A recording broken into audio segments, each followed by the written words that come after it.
What is up, everybody? Welcome to PS Best Friends, the only PlayStation podcast by the community for the community.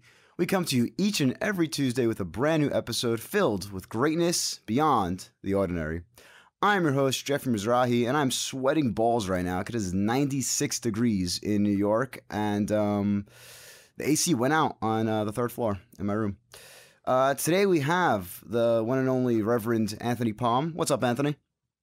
What's up, Jeff? It's 95 degrees in Connecticut, so I feel you. I got the air. I'm actually in the living room on the MacBook instead of on the big computer because that room is like 1,000,000 degrees. So stay inside, folk. Even if you stay inside, I'm fucking inside right now. I went outside on my lunch break at work today, and I just turned right around and went back inside. I was like, I'm not dealing with this today.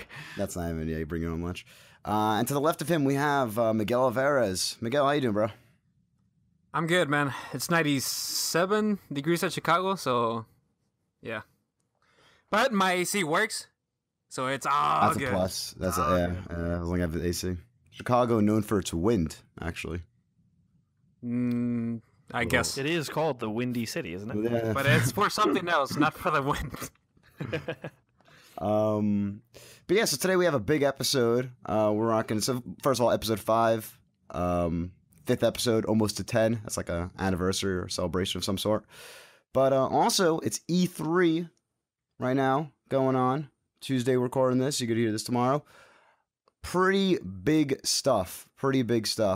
But just so we're going to have to go straight to the news. Literally, we have a near infinite list of news items on the list. So I guess to say that we're going to cover some of the stuff from each conference. And at the end, we're gonna keep it to Sony and just talk about Sony's at the end. Yeah, so we're gonna start. We're gonna do multi-platform, but PlayStation is what PS does stand for. But looking at the new releases, I mean, I think honestly, the new releases from our best friend, the powerhouse of PlayStation, Ryan Clements, is probably has some of the best games ever, even better than the games at E3. We're looking at coming out June 13th, already out today. Cars 3, Driven to Win. That's coming out to both PS4 and the PS3 digital retail. We're looking at play with more than 20 characters, including Lightning McQueen, and 20 plus tracks. And you even got 6 game modes. That one's going to be a hit. Next, you have Iron Sea Defenders, PS4 digital. Immerse yourself in a unique historical battle setting where the enemy never sleeps and the combat is brutal and uncompromising. Defend your fort from impending enemies' attack by saving money, stockpiling secret weaponry, building cannons, and driving the enemy to despair. Embrace. We don't have time for this. Then Le Tour de France 2017. That's a game, only digital. And then Pixel Heroes, Bite and Might, and Bite spelt in a little cute way, BYTE. Yep. Bite and Magic for PS4. And those are coming out the 15th. All right, and we're done with that. All right, let's get into the meat and potatoes. Anthony, what do we got on what is and forever will be Moriarty's report? Time for some news. All right. There are question mark items on the list. Yeah, there's a shit ton. So there's a lot of shit. So before E3 started, we had a couple of announcements. We had Project Cars 2. We released worldwide on September 22nd, 2017. Project Cars and The Crew, which we'll get to later. So we got both of those games coming up. All right, we'll get to that. We'll get to it. This next one kind of caught everyone by surprise because it kind of disappeared for a little bit. Epic's co-op survival game Fortnite will be released as an early access title on June 25th. Just a quick thing about it, real quick. It's gonna be the next Minecraft, in my opinion. We will certainly find out. I'm interested in it. I'll consider it. I disagree. On that? I think it looks like butt, but I think it looks kind of cool. I'm like in the middle of you two. All right. Telltale Games has announced Minecraft Story Mode Season 2, a game that everyone wanted. A continuation of the episodic series based on Mojang's Minecraft. The first episode of the 5-part second season will be available for download on July 11th. Yeah. They're selling, so why not? Yeah, someone's buying it. Yeah. Arcade fighting game Dissidia Final Fantasy is coming to PlayStation 4 in early 2018, Square Enix announced. You are going to be able to play as newcomer Noctis Lucis Caelum. Also, that's called Final Fantasy NT, I think. Dissidia NT, I believe you are correct. Yeah. Yep. A AAA Magic the Gathering RPG is currently in development. Perfect World Entertainment and Cryptic Studios announced today. I don't know if that was today, or when Miguel wrote this. The game is being built a couple days ago. Yeah. The game is being built from the ground up, quote unquote, for console and PC. Cryptic Studios officially describes the game on its website as free-to-play action MMO RPG. Yeah, that one sucks. Well, yeah, someone will play it. Free to play. A Kotaku story reveals that BioWare's goal for Andromeda, as one person who worked on the game stated, that the goal was to go back to what Mass Effect 1 promised but failed to deliver, which was a game about exploration.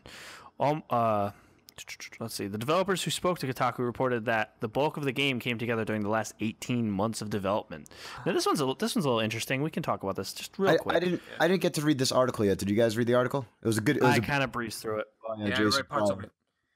So Jason Schreier did the same thing for Destiny also. He's actually coming out with a book, I think, September 6th, called Blood, Sweat, and Pixels, and pretty much the stories behind a lot of games and how they get delayed and why they have like weird development cycles and shit. But yeah, this story looked really cool. I've been meaning to read it. I have it bookmarked. I mean, it was kind of expected. Like the game did come out and like a lot of weird like. Why wasn't a lot of it shown like a year before it came out? Like we didn't really know until like even the E3 before it came out. We didn't know that much. Like a lot of the game like didn't really like make sense. Like wait a minute, this couldn't be from BioWare, you know? But so this article really explains it all. Although you'd never tell that the game wasn't critically acclaimed based on how much time Miguel put into it. Well, okay. After all the patches that they have done, the game's actually playable. I mean, I enjoy what I play. I play like I said, like around 30 hours, and the game's good. I'll give it like around 7.5. Yeah, the gameplay was fun. I just didn't like any of the characters, and I didn't like any of the settings. I didn't like where the story was going. It just didn't feel like OG Mass Effect. I played until pretty much I banked PB, and I was done. I'm like, bingo, I'm done. Didn't get nearly that far. I just think it's interesting. They say that Mass Effect 1 didn't accomplish being about exploration. I feel like it did that well. Mass Effect 2 maybe not, because they changed the exploring planets to just probing planets. But Mass Effect 1, I thought it did that pretty well. Supposedly considering when it came out. The problem with the game, they wanted to do something similar like they did on No Man's Sky with the planets. So pretty much instead of them putting all the graphics into the maps and everything, into the planets, I guess, it was going to be just generated. And that didn't work. So in the last 18 months, they just put everything together pretty much and just released it like that. Sounds a little bold for a studio that isn't the studio that worked on Mass Effect 1 through 3 to try and make like just procedurally generated planets. So it's a cool idea, but I wish they had just not set up to do that. So, all right, and that's going to wrap up our pre-E3 discussions. So we're going to move on to the first press conference. We'll go through this moderately quickly. We have the E3 press conference 2017, which was on Saturday. EA's E3 press conference. Correct. EA's one, just making sure. Yeah, I said EA. You called it the E3 press conference. Fair enough. It's confused. It's like all E's on. Yeah, I was looking at EA E3. Is that we have those? Okay. So the big one is Star Wars Battlefront 2 will release on November 17th. Those who pre-order the game can play the beta early sometime in the fall. EA announced that rather than offering a traditional season pass, Battlefront 2's DLC content will be free as themed seasons. There will be microtransactions in the game, but they have not overly detailed what those are going to be. So I thought the showing was cool. I thought I don't know why they chose multiplayer though. I thought they were really going to show some single player, showing some like missions, like here's what we didn't have in the first game, rather than here's a new map and look at the minor improvements we did to the online. Mainly people are gonna play the multiplayer, so they had to show that there's a little bit more to it, so people could just stay playing it. The single player, they're gonna end up showing it later on.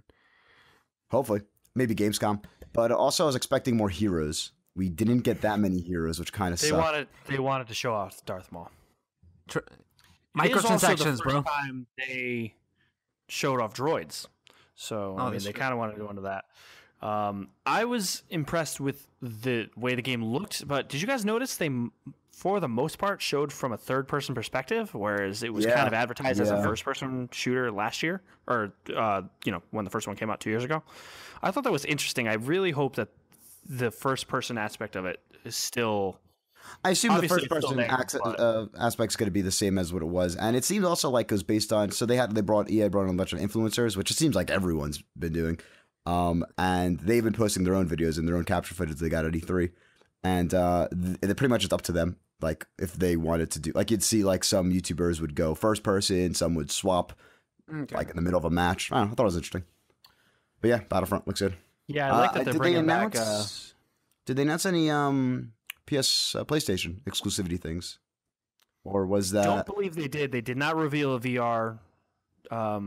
Yeah, no VR stuff. Okay. So I'm hoping they add that later, or I'm hoping they just haven't showed it yet. But I do like that they're going back to a lot of the stuff that we liked from the original, like PS2 Battlefronts or Xbox original, if you had those two. Where it's like there are different actual classes that do actual different things. Where unlike Call of Duty classes, where it's just like it's the same thing, you just have a different gun you start with. So I like that they're leaning into that. They're kind of trying to bring it back to the original Battlefront. So I'm down with that. Let's move on to the next one. Oh yeah, everyone's favorite game, Madden NFL 18, the first in the series to use EA's ubiquitous Frostbite engine, and will launch on August 25th. EA revealed a new campaign mode for NFL 18, or Madden NFL 18, called Long Shot. The mode follows a young football player as he rises through the ranks, and the game mode will be similar to FIFA The Journey. I don't appreciate that they had a bunch of marching band players dressed in the number 12. Fuck the Patriots. But you guys could discuss. I don't care on that one. The single player looks cool. I just thought I saw someone posted about it. So in Jason Schreier's article about Mass Effect, the development, they were writing pretty much how fucking difficult it is and pain in the ass using Frostbite engine is. And it's interesting seeing like Madden going to it. I don't know what that's gonna do, but I mean, because like Frostbite engine's good for the people who made it, like DICE. Yeah, it's good for first-person shooters like Battlefield and Battlefront. But like for sports games, I know FIFA. My friend's a really big FIFA player, and he had a lot of issues with it too. I mean, he said that the potential is there, but the problems that it presents are kind of almost worse than the problems that were there on the old engine for FIFA. So we'll see if same things like that happen with Madden this year. Yeah, but the single player, the campaign looks cool with Remy Denton from House of Cards. Yeah. Seems cool. I might play it this time around, but cool. EA shared the first details on Battlefield 1's upcoming expansion, In the Name of the Tsar, which is available as part of Battlefield 1's Premium Pass. In the Name of the Tsar will include 6 new maps as well as new vehicles, a new mold called Supply Drop, and 11 new weapons. You'll play as the Russian army, including the Women's Battalion of Death. EA also announced monthly updates for Battlefield 1, including new maps and events. Premium Pass owners will have 2 additional maps and will launch this summer. Nivelle Knights and Prise de Tahur, I'm probably not saying that right, is in July, both of which feature night maps. DICE will also be launching a new competitive experience for Battlefield, with more details coming at Gamescom later this year. Those 2 maps are gonna be free later, after 2 weeks for everyone. Will be free or will just come out? Those 2 maps are not part of the In the Name of the Tsar, I believe. No, so those 2 maps new maps that are gonna be 2 weeks earlier for the Premium Pass members, and after those 2 weeks, everybody's gonna get those 2 maps. Honestly, it's. Well, I don't think it's free. I think it's you can buy the individual DLC later. But no, anyways, I think just Battlefield's DLC plan since I think 3 when they started doing their season passes, they did it in the most fucked up way with the whole if you get Premium Pass, you get the DLC drops earlier. Like imagine Call of Duty did that. It's like, oh, you get 2 weeks earlier because there used to be a console exclusivity and a Premium Pass exclusivity. So it was just it made no fucking sense. And with this, it's even more confusing because In Name of the Tsar is the last. I'm pretty sure it's DLC 5 or 4 or whatever, the last one. And no, it's the second one. Yeah, the French. I forgot what it was called, but the French DLC was the first one. No. There's they were showing off one of the big ones that's going to be the final DLC. Am I not right on this one? I thought they only showed in the premium name. pass. I got the premium pass. I know. Trust me. This is the second. The second drop. I guess I was. Yeah, it's like something about giants was the first one. Yeah. Are night maps desired right now? Night maps are always desired for Battlefield for some reason. They made it a big DLC, a free DLC, I believe, for Battlefield 4 when they did night maps. Yeah, they made it, and it's great, dude. It's great. I hate night maps. All right, cool. If you're into Battlefield, and they did not confirm anything. They made it seem like, but there's no single player, or is there? I still don't. For what? They're supposed to be, like, people are thinking that there might be a new don't believe there's a single player No, expansion. I believe this is only multiplayer expansion. Just multiplayer. Okay, cool. Hype for next one. Read the next thing.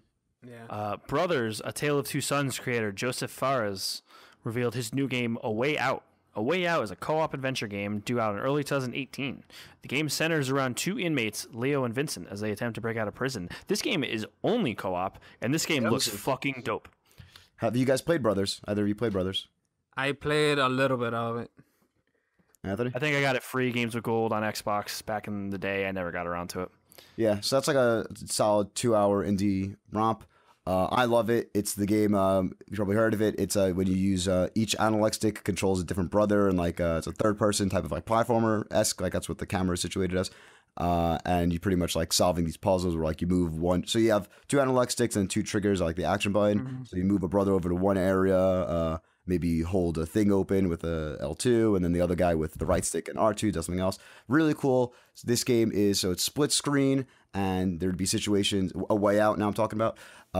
There'd be situations where like there's a cutscene or something where like someone's in a fight or whatever, a prison brawl. One of the Leo, I guess, and then like Vincent would have to like figure out a way how to get him out of that while he's in gameplay. And the other there's another thing that I saw later on where it might have actually been part of the conference where one person is in a cutscene, the other person's not. So one person can't do anything. The other person can actually move around and explore while the other person's in a cutscene. This game looks like really rad. I hope that people buy it, and I hope that people don't talk shit about it because it's exclusively co-op.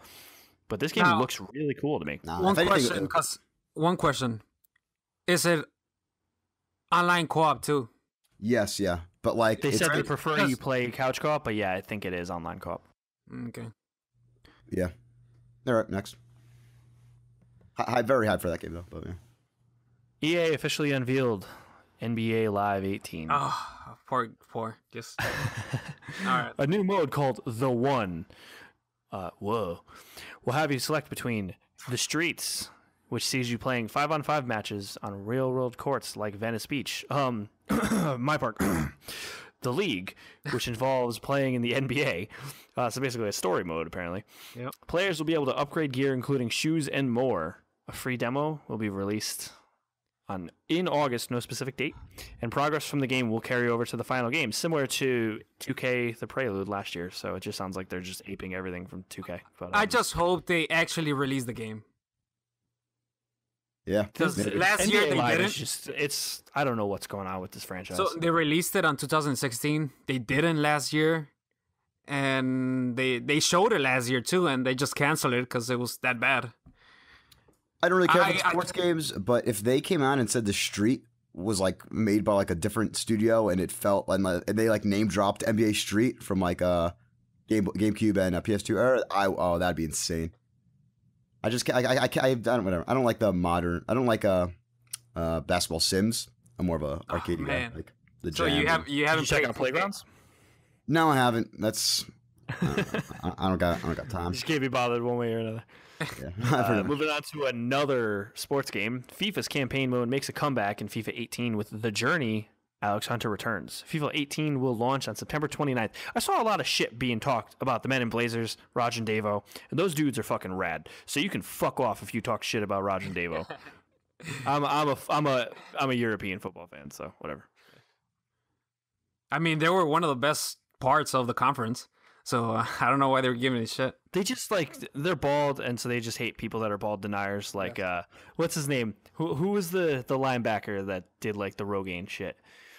Fucking Brian Urlacher. When Brian Urlacher had the fake the like Rogaine hair, they're like he's a bald denier. Don't talk to him. Oh, that was funny.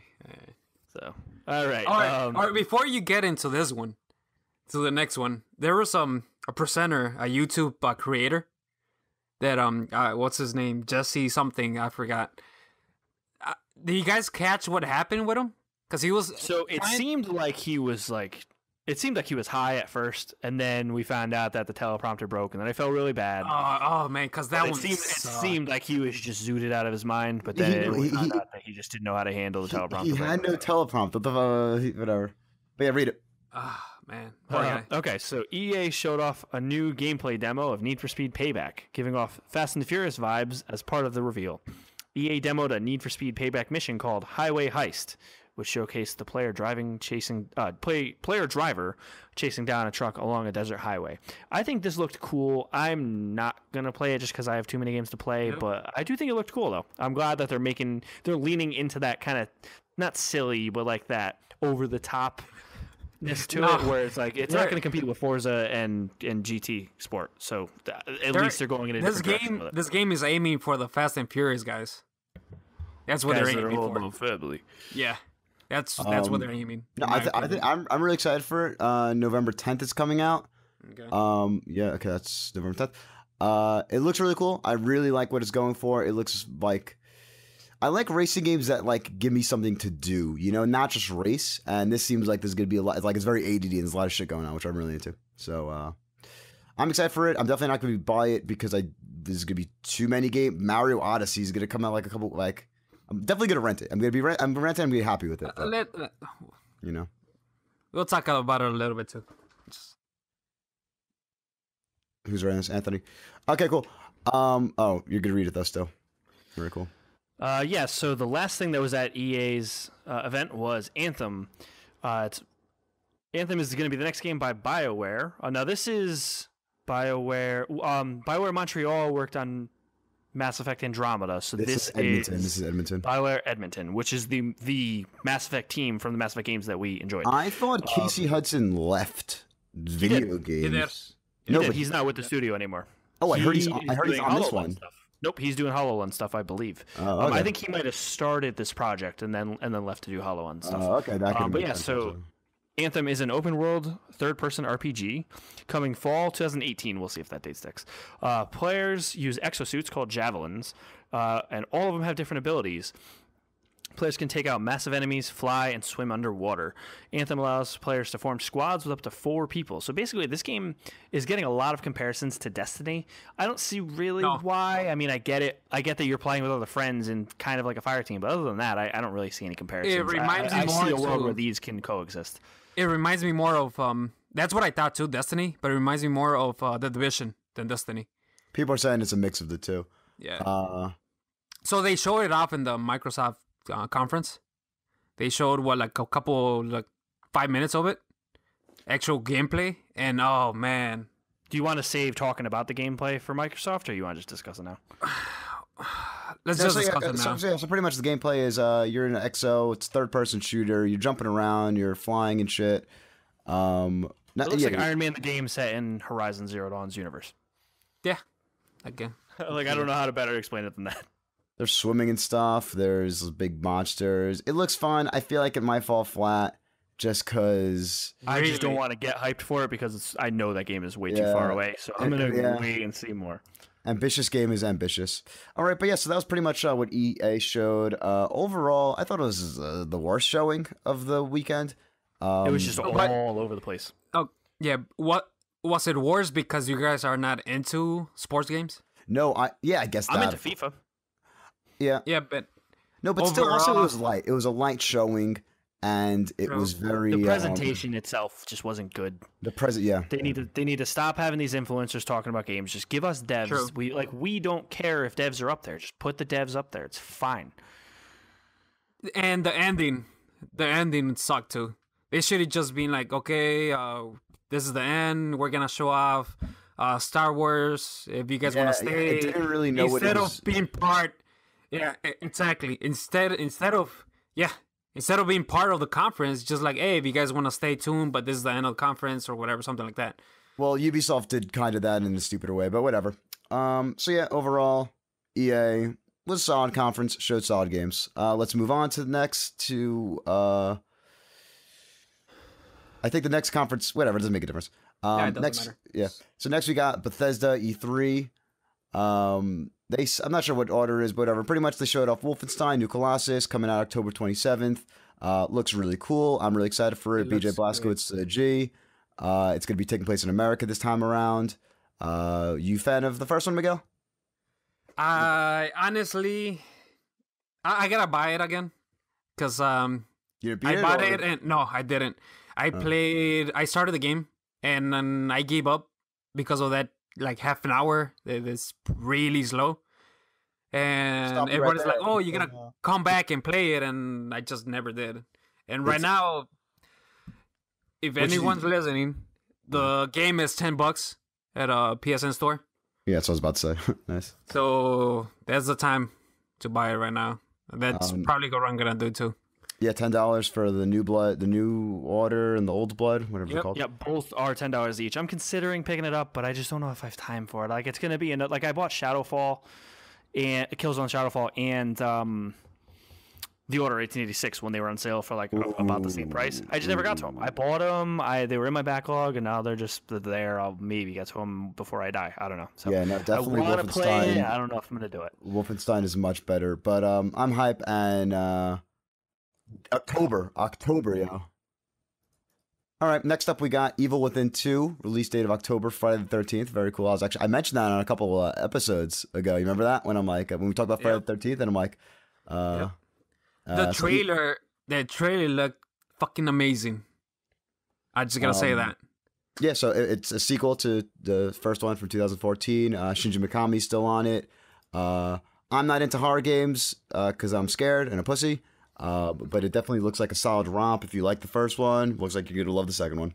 Yep. I couldn't get into the first one, but the trailer looked so good for this that I might have to give it a shot. Maybe I'll Gamefly it. For those who don't know, Shinji Mikami also worked on Resident Evil 4 as well as Goof Troop for the SNES. So maybe combine them. Dishonored.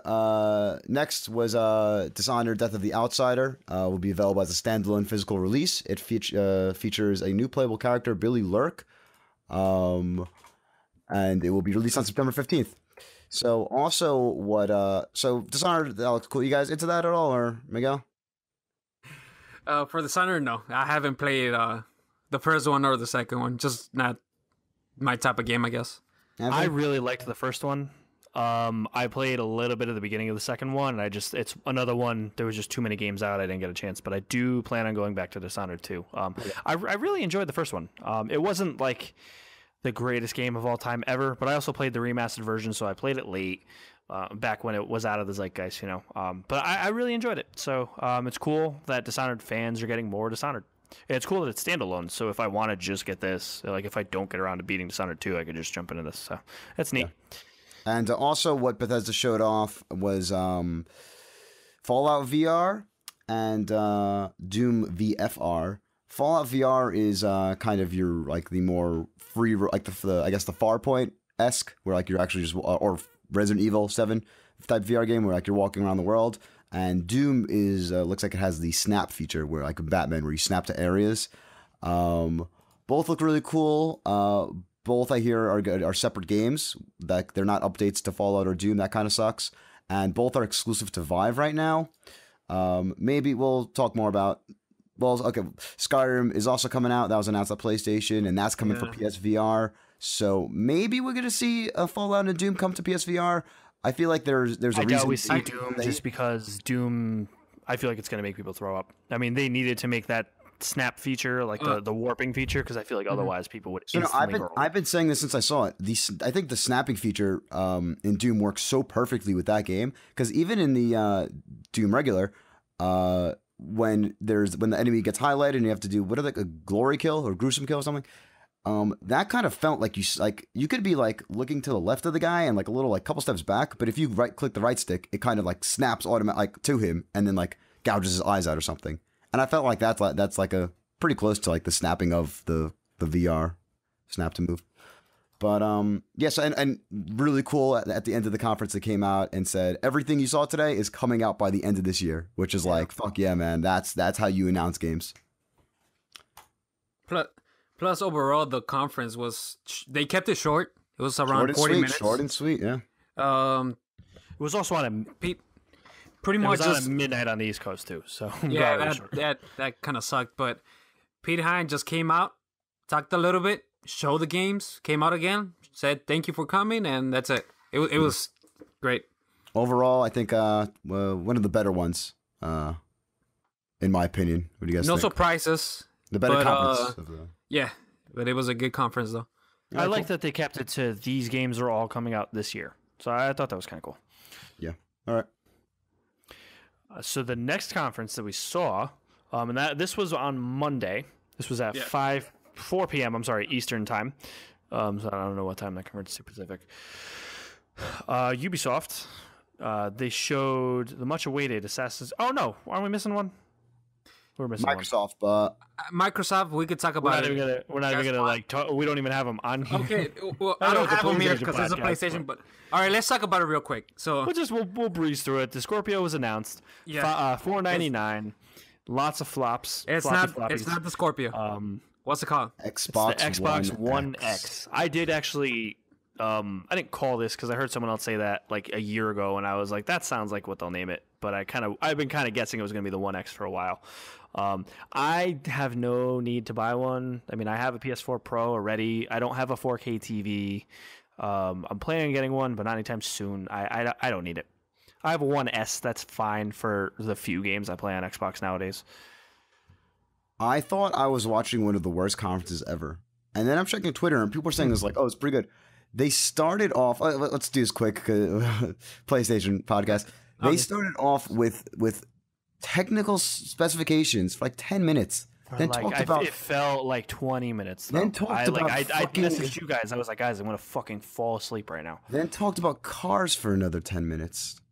I mean, opening with Forza was not a good idea. But that's their main game. They're gonna come out in the fall, so they had to do that. I don't know. What's PlayStation? I mean, I'm not impressed with Crackdown. I'm not impressed with Sea of Thieves. Looks neat, but there's another game in the Ubisoft conference that I think I might like a little bit more. That we'll get to in a minute. Any multi-platform games that were shown at Xbox that we like? I mean, they showed Anthem. We already talked about that. Shadow of War had an extensive showing. I'm not a big Lord of the Rings fan. Yeah, so good. Miguel and I are going to be playing it. All right. They talked about State of Decay. Exclusive, State of Decay. Yeah, but that trailer was kind of weird. The trailer was kind of offsetting. It was really long. In half, and then like the trailer was really long. I liked the trailer. It was really long. Oh, they showed the gameplay. That's how it is. The game actually. That's how the game looks. It's kind of. That's how. Yep. It's not a AAA. It's like a AA game. I know. I mean, the first one was what, like $40? Yeah, it was. Yeah, I don't know. I'm good with Days Gone personally, but maybe I'll pick it up. But we'll see. When we get there. You're gonna pick it up. I'm gonna make you pick it up. All right. Well, you got to get an Xbox One S first. So I got PC. It's all good. There was. Can you play with Xbox on PlayStation Podcast? Yeah. I'm trying to think though. There were other multi-platform games there that are going to be on PlayStation. We could talk about. PlayerUnknown's Battlegrounds is a launch exclusive. It seemed like it was going to be exclusive, and now it's coming out. It's coming to PlayStation eventually. Yeah, so I'll just play it when it comes to PlayStation. It's probably going to be like 6 months or something. What was that really cool looking fucking pixel art game that everyone freaked out about, and then everyone found out that the game's director did something about progressivism. I don't fucking know. I can't be bothered by that. So the game itself looked cool. We'll see how that goes. Nothing else really stood out to me. So besides great segue, they also showed the first Assassin's Creed Origins trailer. They did show more. I feel like more of Assassin's Creed Origins at Xbox than they did at Ubi. So Assassin's Creed Origins officially revealed at the Ubisoft press conference. This was Monday at 4 p.m. Eastern time, bringing with it a new assassin, a new time period, which will take place in Egypt, and it will arrive on October 27th, 2017. I don't know how I feel about this game. So, looking at the gameplay that they showed, the game looks like the old one. It doesn't look better, in my opinion. It looks like the Graphically. old one with shinier graphics. Yeah. You know what I mean? Like the Pretty much. animations are all janky still. Like, Okay, yeah, and can confirm October 27th is also Mario Odyssey. So Yeah. we're looking at 2. And there's another, and Wolfenstein coming out too. and like another fucking game. out of those 3, Assassin's Creed's probably the last on my list of those 3. Yeah. No, so I'm actually really juiced up about this one. Once again, I don't think I'm gonna get it just because it's on the same fucking day as Mario. I can't be spending $60 on every game. But it looks really cool. The combat, actually, I'm like an OG fan, like a hardcore fan of like the OG Assassin's Creed combat, which is literally like you just parry and kill the guy, and like you do that like 3 times, and like you kill this whole group. I don't know. It felt like slick and fun. This looks like it's kind of going for this weird For Honor type thing, like this closer to the back. It seemed more like Dark Souls kind of stuff. Yeah. There was like this. You had to dodge a little bit, and there was this I jump definitely got a from the For side Honor vibe from it too. Oh, okay. But I think the world looks really cool, being next to like the river, like the Nile in Egypt. There's a lot of water things. There's a lot of like little small like market towns. I also really like the idea of just like stumbling upon like a fucking sphinx or something. Like when you start like seeing like the full pyramids and shit, and then like of course with pyramids you get the cool monuments and like idols and stuff that they had. And I don't know. I think it looked like a really cool fleshed out ancient Egypt world, which I would play this if it was 10 hours long, but it's going to be like 35, 40. yeah. So, you know what I mean? Like I don't have time to put into a desert game. This is me personally. It looks cool. If you like Assassin's Creed, I'm glad that it looks good to you. But I'm going to pass for now. It'll go on sale, I'm sure, 2 weeks beginning later of the year. all right. Black Friday, man. They're all good. All those games are gonna be in sale. Target does like a lot of buy to get one. Yep. The Crew will be announced. Will be released early 2018. I'm sorry, it was announced actually earlier before the show. The Crew 2 will feature off-road vehicles, aircrafts, and watercraft. Ubisoft also opened registration for Crew 2's upcoming beta and is now taking pre-orders. I didn't understand. This game looks so try-hard to me. It's like people didn't really care about our car game compared to the other 4 car games that were out. So let's add vehicles. Now we're a flight simulator. Like what? Yeah, I don't know. I thought it was kind of. There's planes. I don't know. I don't know who it's for. On the conference, Yeah, that's what it is. I don't know who it's for. When they showed the gameplay or whatever it was, first of all, it was way too long, and they showed off first the cars, and then they went to the off-road stuff, and then they went on to the aircrafts, and then they went to the watercraft stuff. I'm like, why? Why couldn't it be just like a trailer for like 2 minutes and like that's a highlight reel of the different like play styles instead of showing each one for extended period of time? Man, that was bad. I think this conference was the most up and down for me. Yep. Because there was something I really liked, and then something that I'm like, move the fuck on, and then there was something I liked. Just Dance 2018 will be out in October. Ubisoft Singapore first game Skull and Bones, a pirate themed game. Yeah, I figured you guys didn't want to talk about Just Dance. I was expecting you guys to laugh. Fuck. It's coming out to the Nintendo fucking Wii. No, it's not. Yeah, no, it's not. It is. Yeah. Get the fuck out of here. It's also coming to the Wii U. It's also coming to the Wii U. Funny enough, but like Wii U at least is still sort of a semi-active console. Okay. The Wii, really? The Wii? They sold the supposedly, to what I remember, it sells the best at the Wii console and the Wii U consoles, right? Yeah. I was watching the Giant Bomb stream. That's what they're putting it in there. And they're like, and they're like, yeah, that's probably going to be the high selling platform, you know. But yeah, I think also PS3. I don't know how PS3 works on Just Dance, by the way. Move controllers, or is it? I think it's just you dance along to it, and it might not even judge you at this point. I don't know. Or you hold it with one hand or something. You know what I mean? I don't know. I saw on the box art, it's like use the app or something, and I think you could like use your phone as like a motion controller or something. I can't be bothered. All right. All right, this game actually did look really cool. And I was comparing this to Sea of Thieves earlier, which I think this game looks cooler.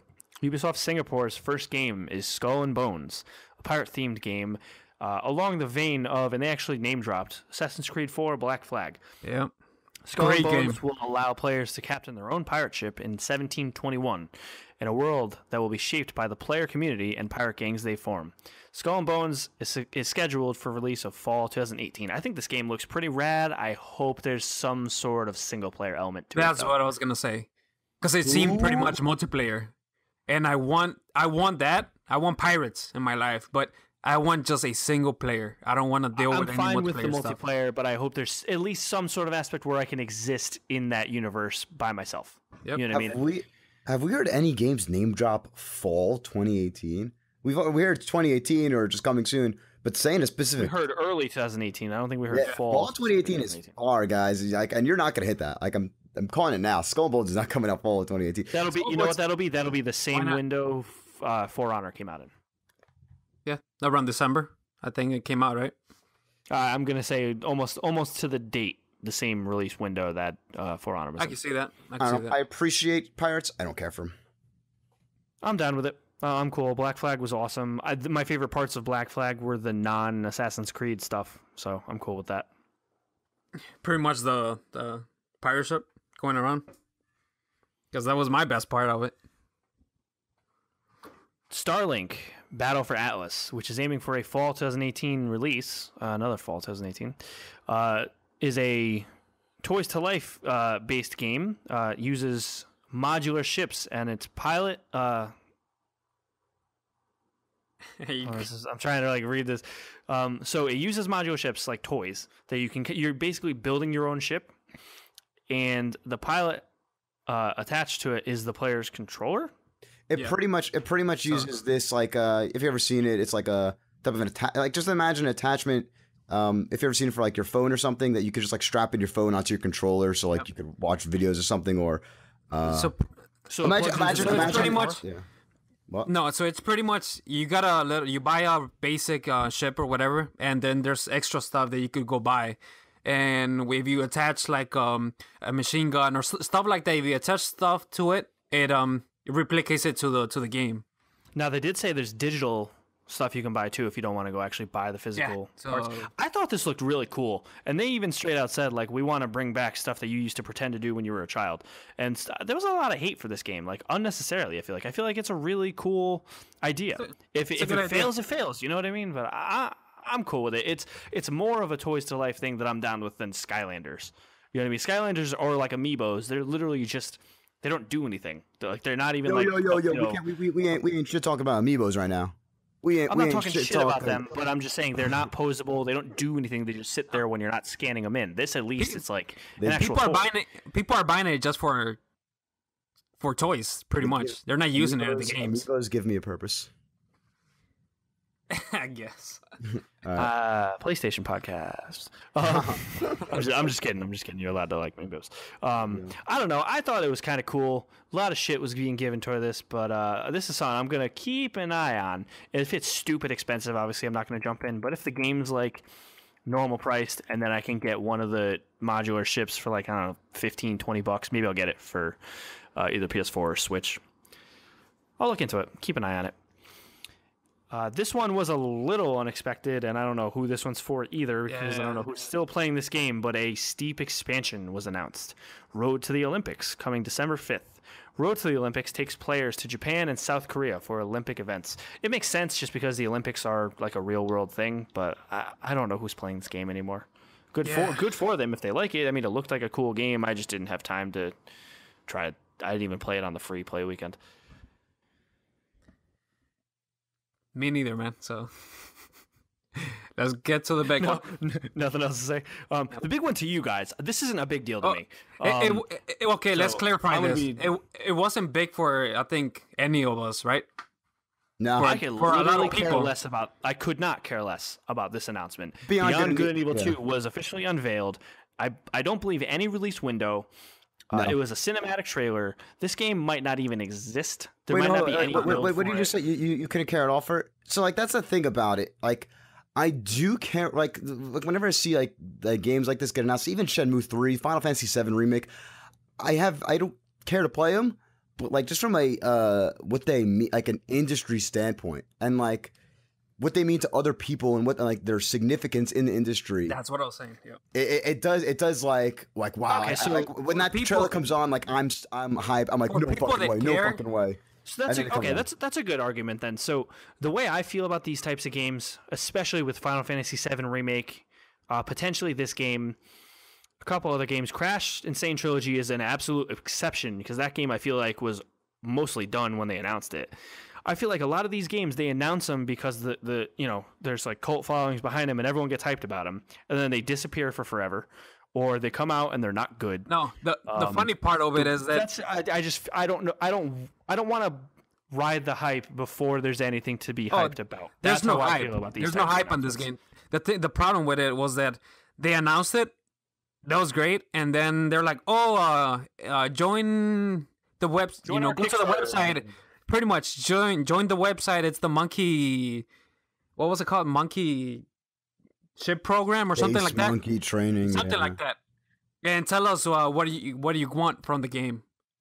So they probably haven't even started the game. That's what I'm saying. I don't like when these types of things are done by these publishers, exactly like Final Fantasy VII, where the director of the game didn't even know he was the director of the game, where they do it to get the hype and to try and get people kind of like acting like the conference was better than it was when there's nothing for the game to be hyped about. So that's kind of why I'm kind of like, I'm glad that they're getting people hyped for it. I'm glad that people are excited for it. But I think it's cheap. I think it's cheap that publishers and developers do this before there's anything to really show. I mean, the game's probably not gonna come out if it comes out in 5-6 years from now, right? Nah, maybe a year or two. I don't know. I don't say a year. I say 2 years at least. Speculation. All right, let's move on. Other E3 stuff that happened. Square Enix officially revealed Life is Strange Before the Storm. It's gonna be 3 episodes only, and it's coming out on August 31st. So it's gonna be a prequel from the original Life is Strange. Now this is not Don't Nod, correct? This is not, it's not. The Life is Strange 2 we were hearing about. So it's interesting that we're going to get an actual sequel too. So hopefully you'll get what you wanted, where you were saying you wanted a whole new story. Yeah. Or maybe it'll be the same characters but not related to season 1 story. We'll see. Also, before you get this next one, there is a second game by this following publisher that I also want to mention. But you can go ahead and say this next one first. All right. So, Ni no Kuni 2, Reverend Kingdom. No. Has a release date. It's November 10th. And you guys hype at all for this? Did you play the first one? I haven't played it. I honestly didn't even notice that the game was out, the first one.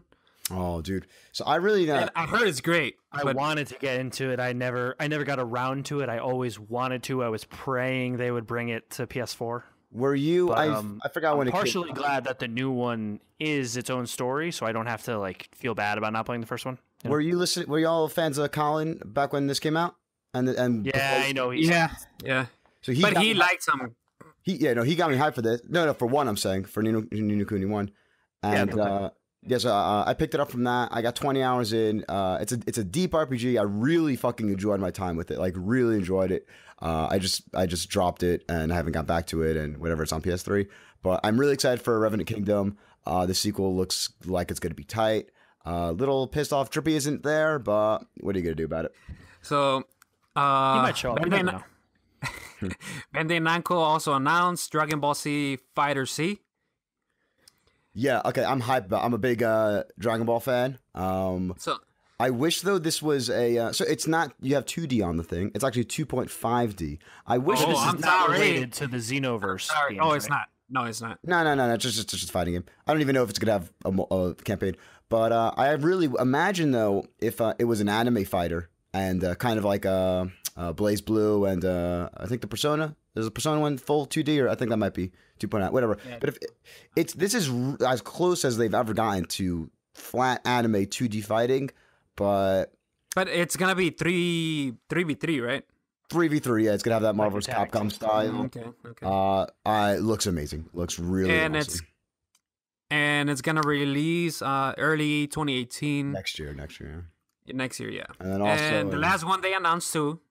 This was announced a little bit ago, but they showed it off. Code at E3. Code Vein, and it looks dope, according to Anthony.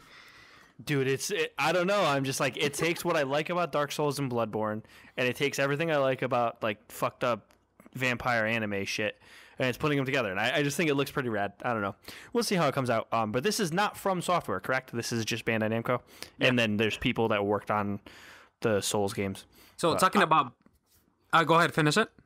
I was just gonna say I'm excited for it, and I'm gonna be looking out for more info on it. The vampire game that I'm excited. It's what's it called? Vampire or something like that? Yeah. With a Y, right? Yeah, with a Y. That looks fucking amazing to me. I saw some gameplay of it, and it says alpha because the game looks... graphically, the game doesn't look that good. But it's alpha, supposedly, so we'll see on that one. And the last one here, Lawbreakers. They announced like a month ago that it was going to come out to the PS4. They didn't give a date. Now the release date is going to be in August 8th. Closer than I thought. So that's cool. Yeah. I'm excited. I'm excited for that one too. And a good price point too. I think it's $30. I think so. 30 or 40. Good price point. Did you see Metro, or did you skip over that one? I wasn't sure. I didn't really care about Metro, but I didn't play the other ones. It looks cool, but I'm not going to play it. On the Microsoft conference, they announced Metro Exodus. There you go. They show gameplay, I think it was. No. That is some OGS classic E3 CG trailer that makes it look like that gameplay. Was the definition of a vertical slice. Yeah. No, not vertical. You remember? It literally reminded me of the BioShock like 2006 trailer. Where oh my god, the one with the guy he falls over. I know exactly which one you're talking about. I love that trailer. It ends where he gets drilled through the stomach. It evokes the emotion and the feel and the atmosphere of the game, definitely. But it's definitely not representative of the quality of the game graphically or anything like that. Graphically, it's not gonna be even close. Because that looked way too good. Like when it has like the gun like bobbing and like doing things that like that's not how you control a first person shooter. I always think like, why are you showing this right now, guys? This is like the most fake ass. I mean, they're announcing it. It's a hype trailer. It's just no, but I'm saying there's no release date. There's no. I'm saying they might as well have just done like a fuller CG thing. But all right, so that's pretty much been all of the multi-platform and everything not related to. Oh, let's just say real quick. Okay, what else we miss? Nintendo. Okay, yeah. Nintendo came out today. Let's talk about it real quick. We do need to give them an honorable mention, even though this is a podcast. Let's run by what they got. Metroid Prime fucking 4. Yep, they announced it. It's in development. They announced it. That's all we needed. It's probably barely in development, but it's fine. I'll wait for it. I'll wait as long as they need me to wait. I'm fine. Core Pokemon RPG is coming to the Switch. That's great. Don't expect it till at least next year. Elder Scrolls 5 Skyrim has Zelda and Link amiibo support. You tap the thing. It looks so like it doesn't look right. It's disturbing. It's disturbing because it's just like the fucked up character model of Skyrim, it looks but like dressed like Link. Get the Master Sword and it looks like a mod. Xenoblade Chronicles 2 is coming out this year. Kirby for Nintendo Switch, tentative title. Looks like Kirby. Yoshi for Nintendo Switch, tentative title next year. Fire Emblem Warriors, a Musou game, looks really cool. Breath of the Wild DLC, looks great. Rocket League is coming to Switch. Actually really cool. Oh shit, that's actually a great point we missed. So Rocket League is coming to Switch. Minecraft is also crossplay coming with everything that isn't a PlayStation platform. You also Ryan, what's his fucking name? Andrew? No, not Andrew Ryan. Whatever, someone else. Jim Ryan. Jim Ryan's. chooses a slave obeys. You also saw a statement on it, or no? Why there's why there's no crossplay is he's like, well, we gotta keep our install base together. You know, Minecraft. A lot of kids play Minecraft, so we gotta stay protected of that. Then I think it was Gamatsu was like, yeah, but Nintendo is definitely way more protective of their child, the younger audience than you guys are, and they're okay with Friend codes. And then he's pretty much like, well, you know, we'll think about like the most bullshit answer, and it's literally just comes out to like they don't want to. They don't want to. They don't want to. They just don't want to play nice. If they wanted to, they would have done it with Rocket League when they announced that it was going to be Xbox and exactly. So they just don't want to post it on the Kind of Funny group, and they're just like glad 2006 Sony is back. Yeah. At the end of the day, though, it's kind of like they have so much hubris, you know? It's like, we're on top. We're the fucking best system right now. You think we're going to allow people who have an Xbox to play with us? If you have an Xbox, get us, you know? Come over to us. And the big one. And then, one sec, hold on. Did I miss anything? The big one. You're missing the big one. Mario Odyssey is... Mario Odyssey. Looks lit as fuck. Also, that was October day one. I'm getting that one day one. Man. Oh, just a special shout out to the Mario plus Rabbids game that every single person on the planet wrote off, and that game actually looks pretty good. That's pretty much Mario XCOM. And that game's coming out soon too. It's coming out in August 29th. So special shout out to that game. I'm ready for that one. But now that we've wrapped up our Nintendo stuff. Well, hold on. Let me just drop 2 more. Sonic Forces trailer. That's also coming to. Oh, I love Sonic and that. I thought everyone's hyped for Sonic Mania. I'm more of a 3D Sonic fan, so okay. I did like one of the ones on GameCube, but I think it was Sonic Heroes. Yeah, one of them. I'm more of a Sonic Adventure 2 battle fan. No. I don't remember. It was one of the ones on GameCube. Metroid: Samus Returns, a remake of. Oh no, you're right. That game. Oh man. And rounding off the list is nothing. Splatoon 2 and ARMS. All right, so that takes us to. We didn't talk about ARMS like at all. I was very very surprised. And the entire direct was only Switch games. Well, I mean, they had that. They said it was gonna be. They had the extra stream after the little Treehouse. The Treehouse did just have a. Yeah, the Treehouse. There you go. So they talked I'm about just glad that for like the thing that everyone was tuning in for, they kept it tight. So yes, yeah, very smart position. All right. Now we're moving on to what you've been waiting 1 hour for, the topic of the episode. Yeah. Toast. All right, I guess I'll be reading these ones. Yeah, Sony's conference. Very weird, very interesting. So it started off with a preview, which was like an hour long, and it was pretty much just... it's called the pre-show. Pre-show, was it? It was Ryan Clements... Should have been part of the show. Okay, let's get this over real quick. So they should have said there were going to be announcements on the pre-show. Yes, they should have. Because they didn't say anything about it. There's a lot of stuff there. Like a lot of stuff. A lot of good stuff. I think it was pretty cool that they surprised us with it, though. That we didn't know what was coming.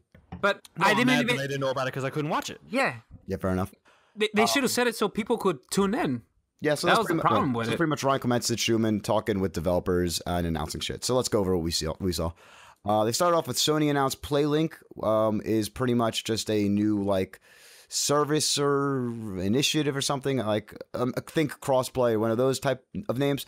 And pretty much it's gonna be an app for your phone. Yeah, so it's gonna be a mobile app on iOS and Android, and you could play a bunch of games with it. You don't have the games here, but some of the games are I'm blanking on all of them, like party-esque games, think like Jackbox games almost. Think Jackbox games, but also think what is Telltale's crowd play.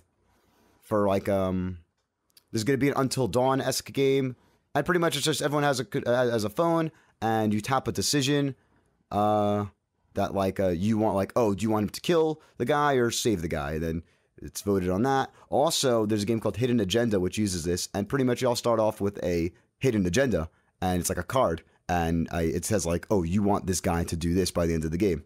So, you're going to be trying to convince your friends to, no, he wants to do that. And I think that's a really fun game. I think that's a really cool idea. Did you guys hear about Hidden Agenda or no? No, I didn't. I read about it way after the fact. I see the app being like a first step for people that don't play games. Yeah. Right?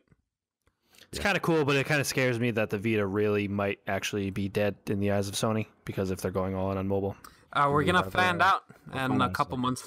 But yeah, no, even if they're going to get more non-gamers onto the couch in front of a PlayStation, I don't think they're going to be like, yeah, everyone whip out your Vita and you could use the PlayLink app, you know? But why can't they do it on the PlayLink app and on Vita instead of mobile? Whatever, I know the Vita's dead. I'm getting a new one anyways. I don't give a fuck. I'll play that thing until the servers are shut off and I don't care. Then still on the pre-show, Knack 2 got a fun trailer with Mark Cerny talking about it. Yeah, I lost this prediction. Gameplay, we're looking at September 5th. Was there 5 minutes? No, it was actually not sure, man. I make a movement for the pre-show to count because we didn't know about the pre-show. So I make a movement for this to count towards my prediction. It was 4 minutes. It was 4 minutes. Fuck you. September 5th, and we're looking at a cheap price at $39.99. Kind of reminiscent of what they did with Ratchet and Clank. So That's a hopefully, good price. Hopefully, I think the game should be a little cheaper. Yeah, I think the game should be a little cheaper personally. But like $40. $40 is a good enough price where fine. they make you still think, well, it's not a $60 game, but it's not a cheapo game. Kind of like Ratchet and Clank was. Yeah. So hopefully it's good. I mean, I heard someone from IGN said they tried it, and they said that it was better. There was more there than the first game. So we'll see. Which is good. Yeah. The meme. Next, Sony announced Lord Gran and Savior. Turismo Sport, looking at fall 2017. That's this year. GT Sport. Earlier it was 2017. Now it's fall. They did a cool video where they showed around. I forgot the guy's name, but the head of Polyphony. Yeah. And they walked around like he played a little diddly on piano. It was cute. I don't know. It was like out of place, but it was funny. It was fun to watch. I want this game. And the thing is that I could see them delaying the game again. And yeah, Because probably. they didn't give a specific date. They should have just given the date, and they're just like, oh, it's coming out in the fall. I don't know if they said anything about VR mode. I remember they were mentioning that, but They said there's going to be an aspect of it. I hope that it's included with the game. It's gonna be 'cause if it's similar included with the to game, I'll consider getting it. But otherwise, I'm kind of. it's similar to what they did with what's that other Club? driver game? Yeah, that one. It's gonna be something similar. Yeah. I think Drive Club was a standalone thing or was it an add-on. I don't remember. It's listed weird. I can't tell if it's actually a standalone thing or if it's just marketed as a stand. I don't know. Drive Club wasn't really that great to me personally, anyways. So I would prefer to play VR, and even if it's just a small little VR experience, I'd rather play the GT version than the Drive Club version.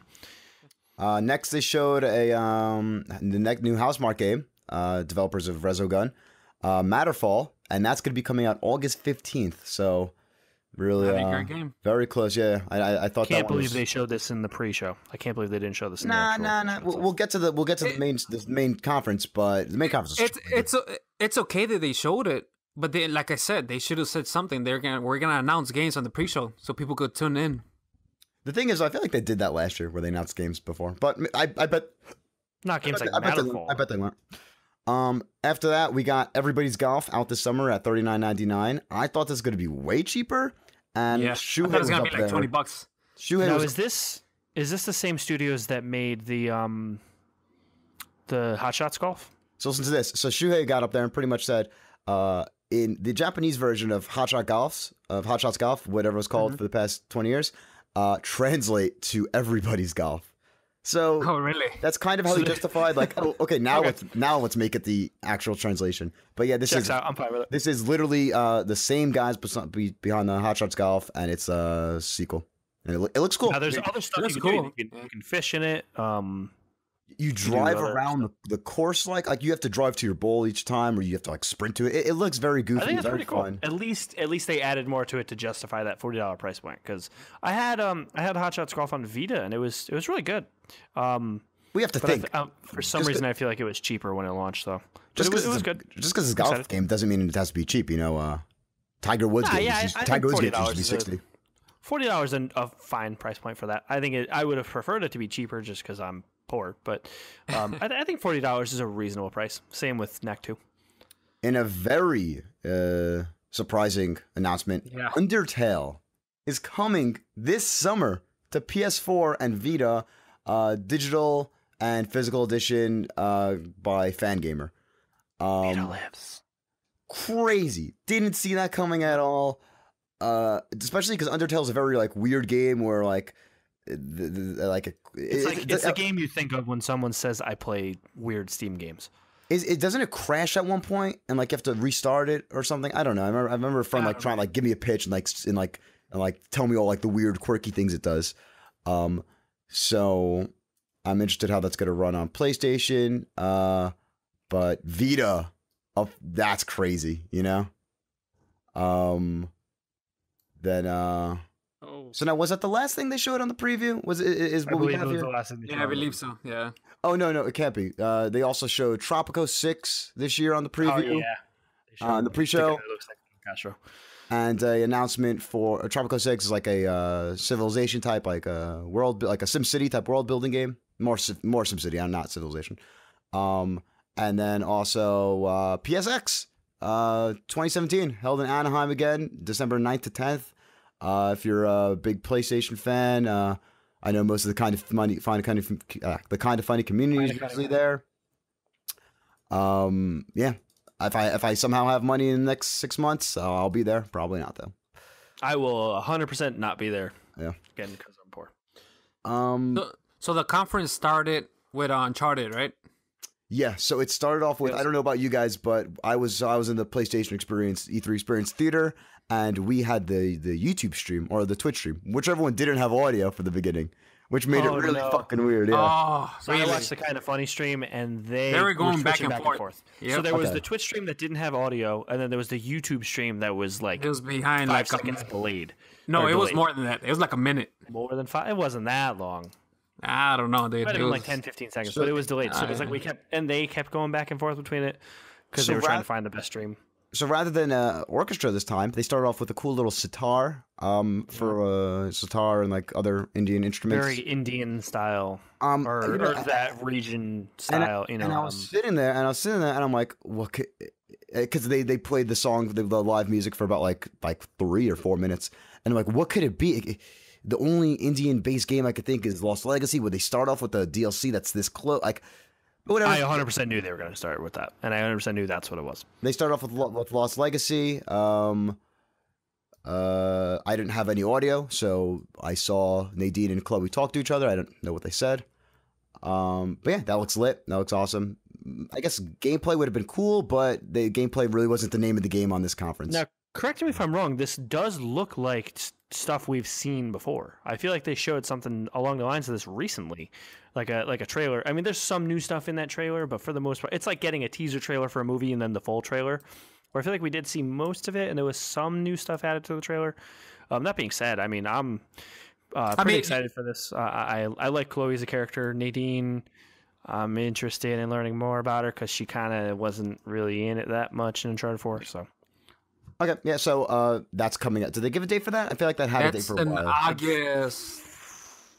Is it? I know it's fall. August 22nd. August 22nd. August, yeah. Oh, that's a good time to come out. I did notice with this game, they did definitely make Chloe look a lot more Middle Eastern looking.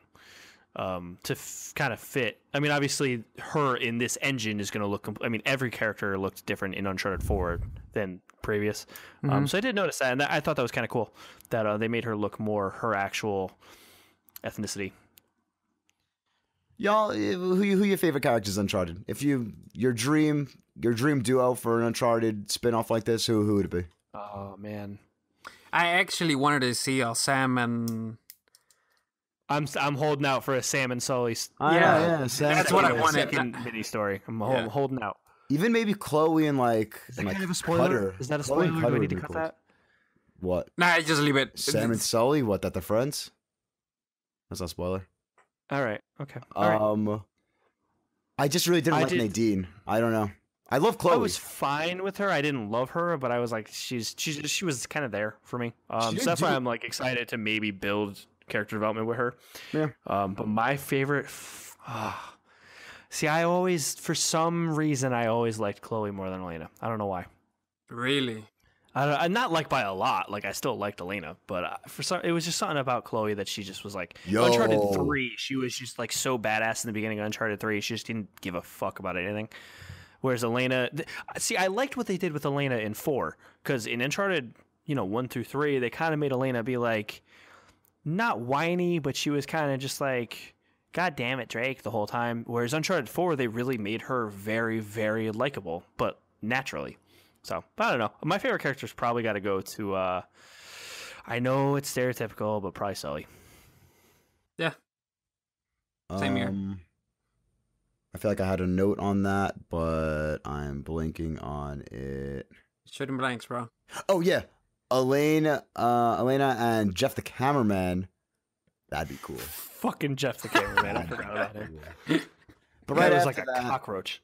Right after that, Sean Layden came on stage, right? And gave his little 60-second pitch. He said he wasn't going to speak more than 60 seconds. He says, "Yeah, before you jump into this next one, I do want to ask you guys, did you prefer this year's opening or did you prefer the orchestra with God of War last year? Oh, Because I orchestra. think I preferred God of War's. It was cool yeah. with the water Hands art in down. the background and all that was cool. I thought the orchestra was dope. You're last saying year. opening or what game they opened with? No, yeah, like the actual theatrical entrance, like the. Oh, last year. like the- Hands down, dude. Ooh, I like the Indian. Dude, I'm a sucker for a good sitar, and I think that those guys on the carpet and the waterfall. I think that was really cool and a really good opening. I thought it was cool, but I just thought the orchestra was so I think well done, and then it led into the trailer so perfectly. I just thought it was so Thing cool. is, I feel like anyone could get an orchestra. You know, you fucking go 1-800 orchestra. You calling up an orchestra. You got an orchestra playing fucking Sony Blink-182 could if you want. post You know, a freaking Twitter announcement saying we need a guy to play a sitar, and they'll get 3,000 people applying. I don't know. Anyways, all right, let's move on to the Shawn Layden Let's just system. move on. Let's just move on. I think Let's move I on. think sitar players could do it. So yeah, Shawn Layden gave a speech, walked off stage, said, "Here's gonna be fucking games. Let's do it." First trailer we got was Horizon Zero Dawn. It's called The Frozen Wilds, and it's gonna be coming out later this year. We didn't get a date for that, right? No, We it's did. just said Fall, fall fall, to okay. Yep. I'm so ready for this. So ready. For It's this. probably gonna be delayed. Maybe. I don't think so. No, because they probably started working on it once Horizon shipped. Yeah, Lost Legacy was. So but where are you gonna put it? Like release date wise, you mean? Yeah. November. Well, if What- Lost what- Legacy is August, I could see it October. What do they 2 have? months- 2 What months is away. what is It's PlayStation? only have? DLC. It doesn't have to go up against big games. It's true. And it's probably, I hope it's around like $20, but we'll see. What is I think PlayStation? it was actually released on the PlayStation Store. Let me pull that up real quick. I believe there was a price for it. Oh, really? What is but, yeah, let me pull that up quick. Pull it up. What does PlayStation have this November though? Why don't we just release it in November? November is going to be third-party stuff. It's going to be Call of Duty. Yeah. It's going to be Star Wars. It's going to be October and November, they're ton of- packed, dude. They're packed. But yeah, so it looks cool. It's definitely going to give me. It already is giving I'm me gonna buy it. incentive. It's giving me Oh, incentive. I'm to, 100% getting this. no, yeah. to finish. I'm one of those motherfuckers who haven't beaten Horizon yet. Oh, my God. Are you, You got it, Yeah. dude. Please, when we finish this, just go play it. just go play it. Finish You can it. just play it a little bit, and then it'll hook you back in. It's Yo, so I good. just got Bulletstorm from GameFly. I think we're gonna play that. Nah, no. Just come Okay, on, hold man. on. Just real quick tangent on Bulletstorm. I just need to shout out my favorite line of that game that I remember from when the game first came out. When whoever the girl's character name is says, "I'm gonna kill your dick," and then the main character goes, "What does that even mean? I'm gonna kill your dick." That's just like my favorite line of any game from last generation because it was so fucking absurd that it was so dumb that it was hilarious. All right, moving on. Steve Bloom is the voice actor, the main character, and he also does didn't know Tank that. Dempsey in Call of Duty Zombies. But yeah, so after that, then they showed us Days Gone, or I was looking at something else. Wait, Days Gone was right after this, no? Hold on. What do you got? Talk about the one that I highlighted first. Okay. Because That trailer went on too long. No. Okay, so then they also showed off. We're just going out of order. Whatever. We're talking about the general conference. Marvel vs. Capcom Infinite will be released September 19th. Story demo is out right now. I don't know about you guys, but I played the demo. Very fun. I love this. These cutscenes in this story is definitely is like something I could totally drive more with than Injustice, because Injustice seems so comic-y and so like all right, at what point in the story am I going to have to go pick up 3 volumes of Batman single story because that ties it? You know, like that's what comics are pretty much. This seems like Yeah. it's very campy and very like Mega Man Its own and thing. Captain America. They know each other. I don't know. It looks fun. Fun fact: this game comes out on my wedding anniversary. I downloaded the demo right before we started recording, so I'll check that out and I'll give my opinion. On Miguel, the did you get to play the demo? next week's episode. No, I haven't. I'm not interested on the game, Wow. honestly. I recommend it. Very fun. So then also we got Monster Hunter World was announced. That took me a while to even realize it was a Monster Hunter game. Yep. I knew 'cause pretty close to Okay, the beginning. before Just we by the way the guy continue- walked and the sword that was on his back. I knew it was a Monster Hunter, but I couldn't understand how they would have Monster Hunter. I'm like, this is looks like Monster Monster Hunter. Hunter on This smells like Monster Hunter. Tastes like Monster Hunter. But how would they have it? And then it comes to Monster Hunter. I'm like, What do you mean? How would they have it? It was on PSP. Nintendo had the exclusive though for the past like 10 years. That's why Vita failed. Yeah. Yeah. Oh, that's why it wasn't on Vita. Man, that Yeah. sucks. Yeah. And it wasn't on PlayStation 4 or 3. Because you could play the PSP version on Vita, but it's not. It doesn't. Yeah, no, they lost that after. That's why it was only on 3DS, and a lot of people contribute that to Vita's 3DS's success. But Miguel, you said you wanted to interject to something? Yeah, real quick. The rest of the games that we're gonna talk about, they, man, the bummer of the conference is that they didn't put release dates on the games. Literally any of them. Let's talk about what was at the conference, and we'll talk about the real. Man, okay. So then That is actually our question of the episode, is what we thought. So then we also got a longer look at Days Gone. Game looks great. Game looks awesome. People got to get over it. People got to get over their zombie fatigue. Like you can't just write off every game. Oh, I have gun fatigue. Like, oh, I have first person. Like, but it's so different from like The Last of Us is so slow and methodical, and this game is about like just super like hyper responsive, like hyper fast moving zombies, and like it's I don't know. I first of all, I love Sam Witwer, so maybe I'm biased, but I'm really excited for Days Gone. I really hope it's sooner than later. They didn't give even a window, I don't think, like not even 2017 or 18. So they show the gameplay. They show the gameplay. Looks amazing, and there was no release date, no time frame, no nothing on it. It's coming when it's coming. But yeah. I hope the game focuses more on, because it seemed like there were some stealthy parts where it's like, no, don't do any stealth, don't do that. I wanted to focus more on like manipulating hordes of zombies. I think that's a really cool idea that they have. That's they use this stealth what they were to doing. manipulate the horde in that demo. Yeah. I guess yeah, you do have to use stealth for that, but I'm also a stealth guy. I love Metal Gear, so I feel like once you're crouching and you're in the grass and stuff and you're throwing bottles and rocks in this setting, it's like, come on, can you be more Last of Us? But like, of course, it's different in the case that there's encampments, and like I get the difference, but you could say it's like Horizon 2 then, if you're going to make that argument. So, yeah. I don't know. I'm excited for this game, regardless of what anyone says about it. I'm going to definitely play it. Yeah, same here. Then Whenever the fuck it comes out. Then after that, we got a very familiar looking game that I don't know why they did it, but why not? They do it. Shadow of the Colossus is getting a remake. It's coming when it's coming also. And it's not a remaster, it's a full on remake. Yeah. Blue Point is working on it. They're normally known for that. They gave the 2018 release date on it. Now, I missed this game when it first came out on PS2 and the remaster on PS3. So I'm excited to finally play it. It looks good.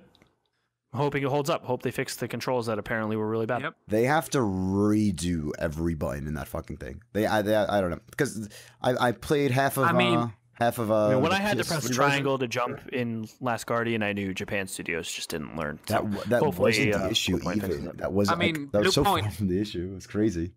Blue Point has nailed it with the remaster, so I'm sure they can figure it out. They did do the PS3 one though, as well. So they did a very good remaster of the Metal Gear Solid collection. So yeah, they'll figure out. It'll be God funny of War. It'll be funny if it has 3D because when 3D. when it came out, when the Ico and Shadow of the Colossus came out on PS3, it was during that era where Sony was so gung ho about 3D that it had 3D. Very funny. So then we saw a Call of Duty trailer. Did any of you guys know it was multiplayer? Well, I knew it was gonna be multiplayer. I knew because they told me, but I couldn't tell. Yeah, yeah, exactly. That's my point. I was gonna go with. They said it was gonna be multiplayer trailer, so yeah, but I was hyped for it. So it started, and then I'm like, wait, is this even multiplayer? Is this even gameplay of it? Because it looked more like a story trailer to me than multiplayer. It looked like a cinematic trailer, almost like the Metro one we were talking about. The thing is, though, normally when Call of Duty does show multiplayer, when Call of Duty is shown, it's gameplay. So maybe this game just looks super up. No. So I got it why they did it, because they had their press conference Tuesday. They had their little press conference and they actually show gameplay of the game. Activision, yeah. So it was pretty much like, hey, get hype for tomorrow. Yeah, I was talking about my friend with this. You think like Microsoft, Activision feels kind of slighted, like, damn, we shouldn't have went with PlayStation just because, like, not in overall, but just like on the E3 thing. Because you remember how much time Microsoft gave to Call of Duty back in the day? It was the start of the conference, and it was like about 10 minutes. Yeah. Of the first mission of Call of Duty, it was like. Yep. Yeah, like Activision was like Microsoft. They started it. Activision. They started the press conference, and usually sometimes ended the conference too. With Call of Duty, yeah. But this was a cool looking trailer. World War II looks fun. I'm gonna gamefly it. I don't want to get burned again. I feel like we talked about this before, so we won't. I'm a Call of Duty fanboy, so I'm gonna say that I'm not gonna get it, and then like 2 weeks before I pre-order and get it. Yeah, So. that's probably what I'm gonna do too. I'm gonna say I'm good. It's gonna happen You know again. what though? So. This one maybe specifically because the multiplayer, I'm not as much interested. I might actually gamefly it up front for the campaign, and then maybe when it goes on sale or like the gold edition with the first map pack, maybe I'll buy it. I'm just glad it's going back to boots on the ground, multiplaer wise, not Boots campaign. Not talking about the campaign, but multiplayer, boots on the ground. It's back. I'm hyped for it. Then they showed off boots on the ground. Then they went, which they should have, and they should have done at PSX. But whatever, it's the first E3 since PSVR's launch, and bada bing, bada boom, they showed off why you should own a PSVR. Skyrim. There was actually a reason they did. I'm sorry to cut you off. Yeah. They did mention, and I don't know if it's probably a PR spin, but they did say they didn't comment about PSVR sooner because there was nothing to talk about because it was not available, and they didn't want to talk about it. Something. It's just a fucking lie. I'm not. That's what they said. I'm not saying it's true. It's reason, probably PR spin, but they're saying they didn't talk about it because they didn't want to talk about something that you can't get your hands on. Yeah, that's why Nintendo didn't show off any Switch things today. So the VR games were Skyrim VR, November. Okay. This year. Let me just run through it first. Skyrim VR, Super Hot VR this summer, very close. No one even knew that was happening. That's an Oculus exclusive. Monster the Deep Final Fantasy 15. That seems like just a fishing game in the Final Fantasy 15 engine, which is cool. Coming September. I'm down with it. Bravo Child seems like it's using the aim controller. We were talking about games that should be using. I think you're getting two different game names confused. Bravo Team? No, Bravo Team was the shooting one. You said Bravo Child. Team. Huh? Really? Did I? That's funny. Yeah, you did. I totally thought I said Bravo Team. Bravo Team. Yeah, it looks like it's using the aim controller. It looks like it's a more fleshed out version of what's the game from PSVR Worlds, London Heist. Star Child looks weird, impatient. Prequel to 60 years before, Until Dawn. It is. It is related to Until Dawn because I thought it was going to be Until Dawn 2. Like 2 or something like that. Yeah. I was hoping it would be, and then it wasn't, and then so that's cool that it's tied in. I'm still holding out for an Until Dawn 2. And then Moss is a game with a rat or mouse or whatever. It's a mouse, and it's cute as balls. Yeah. So what do you guys think about these games? No. Okay. First of all, Skyrim. They announced it on Bethesda first, and Super High was announced on. No, they only showed Fallout and Doom. It wasn't at Bethesda. Yeah. Really? Yeah, I remember in Bethesda, but whatever. Because Super High was announced on the pre-show, right? No, I thought it might have been shown at both, but it was shown in the main conference. Was it? Okay. Very quickly, but it was there. The Monster of Deep, whatever Final Fantasy game, what it is, that one's weird. You just fishing, right? I adore Final Fantasy 15. I am so fine. I mean, I have a PSVR. I have Final Fantasy 15. I have the season pass. If this isn't free, I get it anyways. I'm down with it. It's gonna be dumb. I'm gonna play it for 5 minutes and then turn it off. But what did they show? What did they show? Prompto doing last year when he was wearing the thing? Just taking photos. Yeah. But it is you do play as Prompto though. Okay. Wait, Prompto isn't. Yeah, Noctis is like teaching you how to fish in this. If you paid attention. Oh, he teaches. Okay, Noctis is the fisher. The fisher. Yeah, but he's like teaching Prompto how to fish. He's like, hey, you want to come fish with me? Yeah, it looks cute. I don't know. It looks fun. If it's an update, it looks silly, but I'm gonna play it. I guess. No, I'm gonna be one of like 7 people on the planet that plays it, and that's fine. Oh, I'm sure it's gotta be more than 7, but. Yeah, whatever. What I did notice is that Supermassive is working on a lot of VR games, and I really hope this isn't taking away from them working on Until Dawn 2. You could say they're a supermassive studio. God, fucking damn it. All right, let's move on. VR. Okay. No other thoughts on the other VR games? I mean, the Impatient game looks really cool. It looks scary as shit, but I hope the impatient graphics are good just because the guy's like in your face, you know? Yeah. Discord. Star Child. Was Star Child another type of Moss game where like you're looking in the world? Yeah. That game, I couldn't even tell it was a VR game, to be honest. It just looks like a side scroller. We'll have to see how it actually is when you play. I feel like this is one of those games where you have to play it in VR to understand it. You know what I mean? I guess. Yeah. Like to understand why it's a VR game, I mean. Yeah. So then after that, after they did the VR push, they went into they showed God of War. Oh, dude. Okay, let me stop you there. There you go. When they started that gameplay, dude, and they just continued to show more. Oh, dude, I was rock solid, dude. Just blowing loads all over. Oh, dude, Like I Stan was Marsh. fucking. Woo! I won that game so Or bad. Randy and- Marsh, I'm sorry. It looks good. It looks really good. It's okay. I just need to say this. There's been more character development in these 2 God of War trailers for the new Yep. God of War than there was in 5 God of War games prior.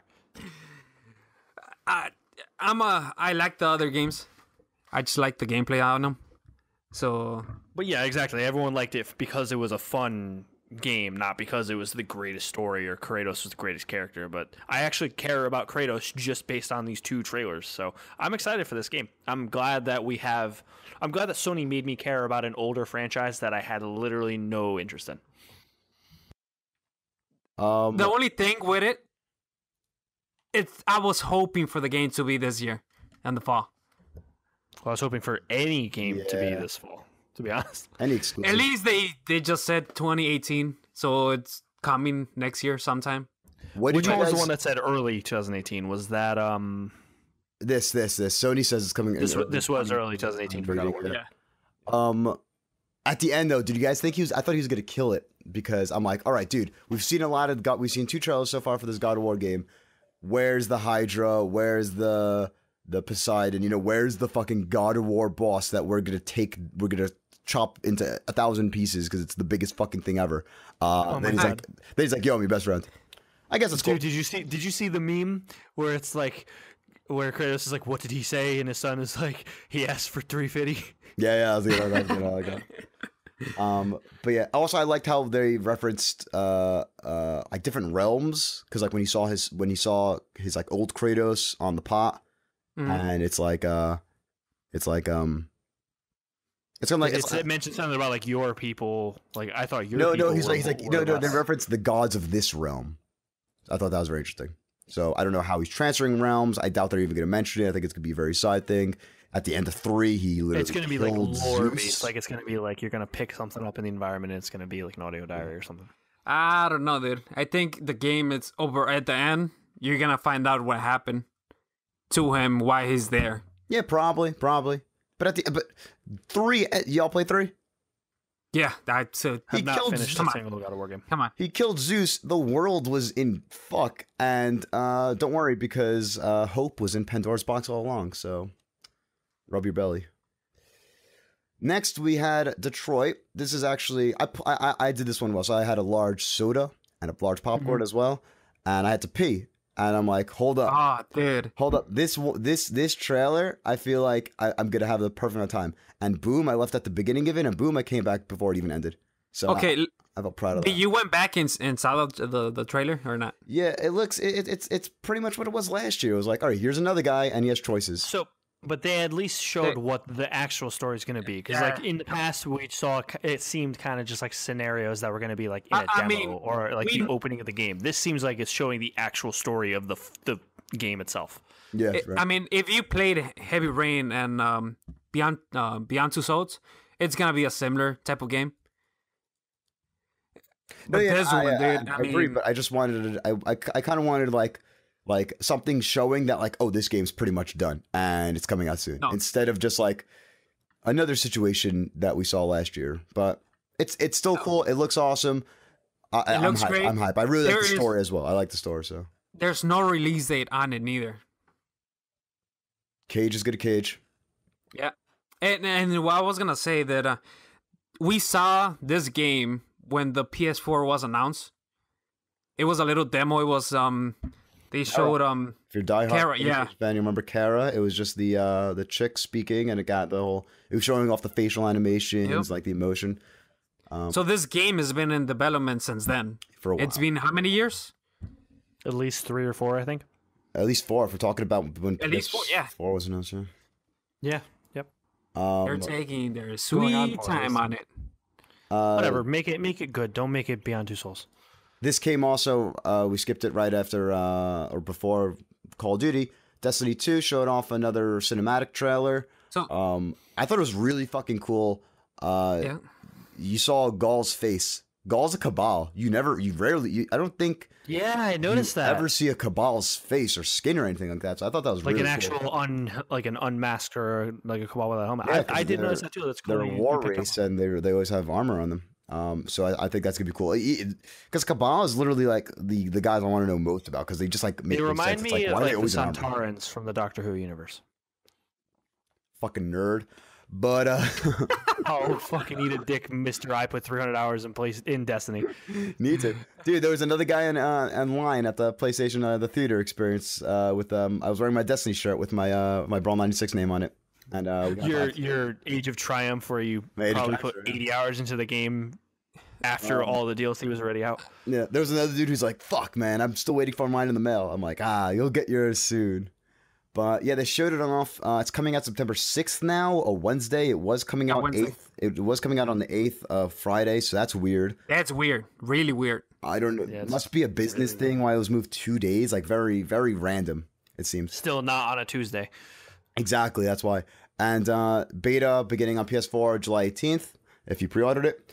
And of course, PS4 exclusive content. We're looking at an exclusive exotic sniper rifle, I think it was. Map. It was and either an strike. exotic sniper rifle or strikes. it might have been a scout rifle. There's gonna be a strike. was that for? Shaders. There's gonna be a lot of content that's gonna be exclusive. My question is to you guys that you guys PvP are map. probably are you guys okay that they're gonna end up keeping the exclusives for probably a year again? Oh yeah, no, I give zero. I mean, Because You don't they're care getting if a it's lot of permanent. hate. They're getting a lot of hate for it I again. do think it's kind of not right that it's that long. If you want to keep it exclusive for the thing with it's Destiny specifically that it's that long. By the time a year passes, we'll have at least one, if not maybe two expansions out. because the Call of Duty And exclusive the deals way this is game 30 days. works. But the difference with Call of Duty is that the maps are still they function the same a year later. In Destiny, things get nerfed, things get buffed, things don't matter anymore. Light levels change. Yeah, you And get a it's different gun essentially. You're getting a The different gun. Hawk Moon was completely different by the time Xbox owners got it from when it was launched on PlayStation. So I think it's too long for the exclusivity. That being said, I mean obviously I'm going to play it on PlayStation, so it's not going to affect me, but I do understand why people are upset because it's like they're not going to get to experience that content until that content is outdated. I mean, True. it's business-wise, it's great for Sony. Oh, it's huge for Sony. It's going to make Destiny and 2 a de facto exclusive. It's pretty much, you want to play it, you want all that extra content, buy a PS4 for it. And if people are really that pissed off that they're going to, the PS4 is going to get all that extra content, just buy a PS4 and buy the game.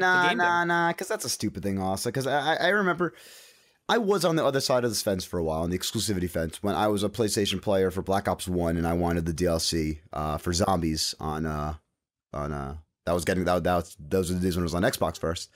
And it sucked. I had to go to my friend's house and I was playing like on his console and split screen, and I wasn't playing the maps that I wanted to play on my system. You're not getting trophies for yourself, all that shit. Exactly, yeah. So I could totally see from that side of the fence. And yes, of course, no exclusives. would be The awesome, difference, but- the difference is that you had I just only think to the wait for a window- month, though. Yeah, that's my point. That Yeah. No, you just had to wait for a month. This is a year. the time's a little whack, but you get what you pay for, man. They play Destiny is pretty much PlayStation exclusive. I mean, the other thing too is I feel like Bungie might still feel burned by Microsoft in some sense from the Halo days. You know what I mean? I mean, why they were basically almost a Halo, or I'm sorry, a Microsoft first party studio. I mean, I don't remember the exact terms of how they worked with Microsoft, but Halo was their biggest franchise, and then they turn around and they signed this massive year-long exclusivity deal with Sony. So it's just maybe there's something going on there too. I don't know if you guys know, but supposedly didn't they leave because Microsoft didn't want them to do something else? The rumors they wanted them to keep doing Halo, and Bungie wanted to move on to Destiny. And man, looking back, if that's what happened, a lot of former Halo, guys that worked on Halo. Looking back, if that's true, man, they're probably salty as hell right now. But yeah, so before we go on to the final kicker of this conference, we should honestly mention this first, but Sony did confirm before the beginning of the day, PlayStation 4 has sold through to consumers 60.4 million consoles, as well as number of games sold via retail and digital at 487.8. This is Jeez, up until June 11th. Some fun numbers with that is between January 1st and June 11th of 2017, the system has sold 7 million units. As well as doing the simple division of 478 over 60, you're looking at around 8 games. That'd be crazy. 8 games per PS4 owner, which that's great. That's awesome. Yeah, as a developer, now, that's a great attach rate. Now, can we extrapolate, because they said about 1 in every 5 is a pro? Can we extrapolate how many pros have been sold? I'm bad at math. I'm sure that you can figure it out. It's a lot of pros. Over a million, yeah. I guess. Over a million, probably. Yeah. Just because 7 from January and Pro came out in November? Yeah, in November. Okay, mid-November. Million. One quick thing before we move on to the grand finale. With the Microsoft One X that's coming out in, November or something like that? I don't even know. Yeah, I think November 7th, something like that. Something like that. Around there. It's before Black Friday. So what I'm going to see, and I'm expecting, both boxes do 4K, right? Yeah. They're gonna Microsoft's gonna push that 4K, native 4K, whatever. Sony's gonna say the same thing, and at Black Friday they're gonna end up cutting to 350 or something like that. The Pro might. I don't think the One X is the Pro. That one's the Pro. The Pro would have been out for a year at that point, right? Yeah. The Pro. Yeah. I could see like $100 or a $50 price cut. I don't see a price cut. I believe that. Or a $400 bundle with like 2 games. Oh yeah. As much as I was gonna say that. As much as I see a bundle, I see a bundle rather than a price cut. I can see that. I see the Slim getting cut. Yeah. Really. 200? Like a temporary price, like a holiday price cut. Think how fucked that's gonna be. You're looking at the One X. It's gonna be One X base console for $500 by Black Friday. And 100%, there's going to be a Pro for $399 with a game or two. 100%. Oh yeah. But right. So then, PlayStation. Sean Layden came on stage. Thanked everyone. He said he was like. Sean Layden's like. One more thing. What? Oh yeah, no. So he's like. So it's been an hour of trailers, games you guys, and I'm like, what? That's been an hour? It felt so fast. No, did you guys feel the same way or no? Yeah, it went really fast. When he came out and it's like, it's been an hour. I'm like, I had to check the clock to see that it was an hour. Yeah, I felt like there was going to be at least like 2 or 3 more things before this next game. So it was so cool. We'll finish our thoughts on that. Ran so long, I thought they would go a little bit longer than an hour. Let's wait for that. Let's just get into it. Calls it also. I thought that was really interesting. He says, and now here's a true PlayStation exclusive. I guess really hitting hard that like. Yeah, it's an exclusive. It's Spider-Man. Yeah, we don't own Spider-Man, but this. Yeah, it's not a launch exclusive. It's an actual exclusive. This game will never see the light of day on PC or Xbox or anything. But Insomniac Spider-Man game, PS4, seems like it's just being called Marvel Spider-Man. Will be released in 2018. So they showed gameplay. So yes, they started. What do you guys think? They started off. It was a cutscene. They started off, and then it went into gameplay. It was going back and forth. Oh my god. So for those, I don't know if you haven't seen it, no way you're listening to this. But pretty much it's Arkham mixed with dank Spider-Man, mixed with some Uncharted, mixed with some like Last of Us. Some like the best of the best like third-person action adventure games. All put into one and thrown in with the fucking web slinger. The locomotion looked amazing. The combat looked amazing. There was a lot of improv, it looked very like the combat looked very improvisational, I thought. And then of course ended off with a cameo of Miles Morales. I don't know much about the Spider-Man universe. I don't know how Peter Parker does play into Miles Morales. Miles Morales, of course, is the African-American fella who plays Ultimate Spider-Man these days. I think that was just a little name drop. I don't think he's going to be in it. I think it was a nod. Yeah, I don't think he's going to be. I heard someone say like, "Oh, I bet Peter Parker died in that crash." He was in the trailer. He was, yeah. He turns his head and he's like videoing. He's like, but it was a cameo. He's not going to be in it. Are you sure? I don't think so. Yeah, I think it's yeah. going to be. I don't know. Man. We're not. Yeah, I don't know. we're definitely not sure. But all right. So yeah. So that was the conference. That was Spider-Man. Let's go first. What do you guys think about Spider-Man? Looks great. It looks like they took all of the best parts of the old Spider-Man games we liked, made it look really, really, really pretty, and then added a lot of stuff that they learned from Sunset Overdrive into it. Yeah. It's like the wall running. Oh, I like how each trigger is a arm for slinging webs. If you notice that, so like to perch to something. That might have been a QTE thing, though. No. In For, terms of the button to get to a ledge, like in Batman. Or I forgot what in Batman it is, but whatever. It's like you just shoot your repel.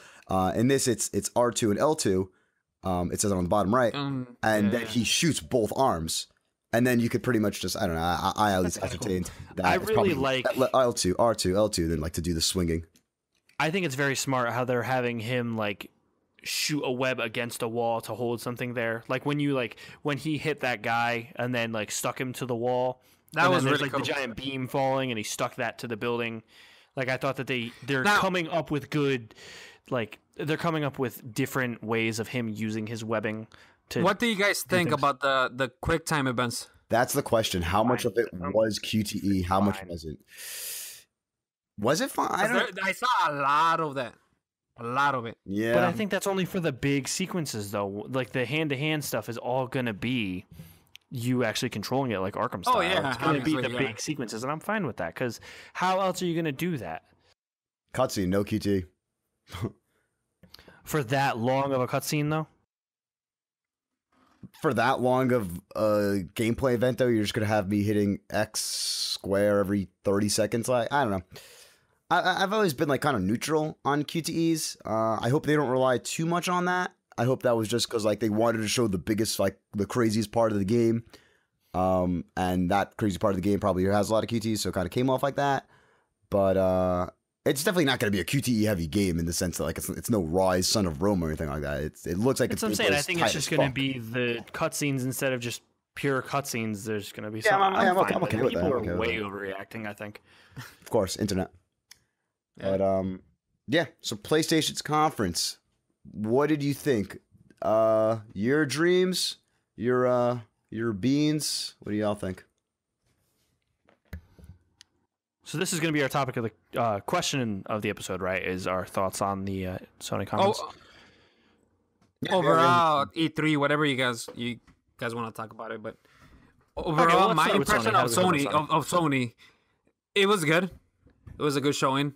I wish that they had said that the pre-show was gonna have some announcements, because I would have watched it. I had no clue until I tuned in, and I'm like, oh, they're announcing stuff in the pre-show. Like, oh shit. They should have said something. But overall, the trailers look good. The gameplay look good. No release days, which kind of sucks. But they're going to release them when they're ready, which is good. I thought the conference was good. I didn't think it was Year Dreams 3. Oh, no, I thought it was good. I still think it was the best conference there. Aside from Nintendo, Nintendo hit me hard with some nostalgia. Nintendo saved the dreams. The Year of Dreams. Yeah, they saved it. No, I thought that the gameplay they showed, despite not showing any release dates, was very representative of what we should expect for those games, which I liked, because last year we got kind of gameplay trailers that were kind of like, whoa, but do we know what that game's going to be? And now I feel like we have a better idea of what those games are going to be. I'm saying I do wish there were release dates shown. I wish that they had shown games like Matterfall and Undertale in the actual conference itself. We could have maybe used a little bit less of the VR stuff. But yeah, it was good. It was good. It didn't blow me away, but it was good. It didn't there was no point where I was really bored, except for maybe the VR stuff kind of slowed down a little bit. It was a little too long. The VR stuff was, yeah. I don't think it was Year of Dreams 3. So it wasn't Year of Dreams 3, but with that, it's pretty much just because they shot themselves in the foot. With the past they few blew years. their load last year. Yeah, what are you gonna do? You know. So on Year of Dreams 3, honestly, let's talk about what our predictions were. Let's go over that. So before we jump into that, I just want to say I feel like it feels like this was designed to be a part 1 of 2 show, and I feel like PSX is going to be the part 2, and I feel like we might get some new announcements on PSX. I feel like if Bloodborne 2 is real, which I think was Henry's prediction, I think that is, if it's real, I think it's shown at PSX. That even seems like a PSX game. So looking at one quick thing before, give me a second. Dreams, they didn't talk about it. They didn't show it. Fucking dead. No, and the funny thing is, right after the conference, they're like, "Hey, we're gonna show something later on. Like, we're not there, and we're gonna show something later. That's it." Which I thought it was funny. That's what Media Molecule said? Yeah, they tweeted. Yeah, that's... well, Naughty Dog also said... Neil tweeted that he wanted to show The Last of Us, but he wanted the spotlight to be on Chloe and Nadine. So that's why Last of Us 2 wasn't there. Sure, yeah, sure. I do not want to see more of that game. I don't want to see Last of Us 2 until there's actually something Exactly. to see. Like, wait 2 years. Just don't talk about it anymore. Just go and do it. And show it when it's done. All right. So, like in classic PS Best Friends fashion, we totally just messed up. We completely forgot that we had predictions. But shout out to thank you very much, community member and huge fan and awesome guy. We're going to get you on the episode soon. Don't worry. Nathaniel Hicks, he pretty much took the job of classic M-Dog, who used to tally up the predictions for Podcast Beyond and PS I Love You. And tallied ours up. So let's just go over pretty much. I'll quickly run through everyone's thing. Spoilers: we were all wrong about a lot of stuff. We were very wrong, and let's see what should have been shown. So I said Spider-Man out this year, Sucker Punch's new IP, 5 new VR titles, Kingdom Hearts 3 gameplay. Is someone clicking something? Yeah, sorry, that was me. Kingdom Hearts 3 gameplay demo, Spiral remake announcement. Spider-Man out this year. We didn't get a date. We got next year. Sucker Punch. I think that was the biggest thing. How Sucker Punch was not there. They have to be a PSX, right? Because I got that one wrong too. I said Shuhei would announce it, so it has to be not ready. He will in December. So if Shuhei announces it at PSX, I get half a point retrospectively. We're not going back to. When was First Light? 14, right?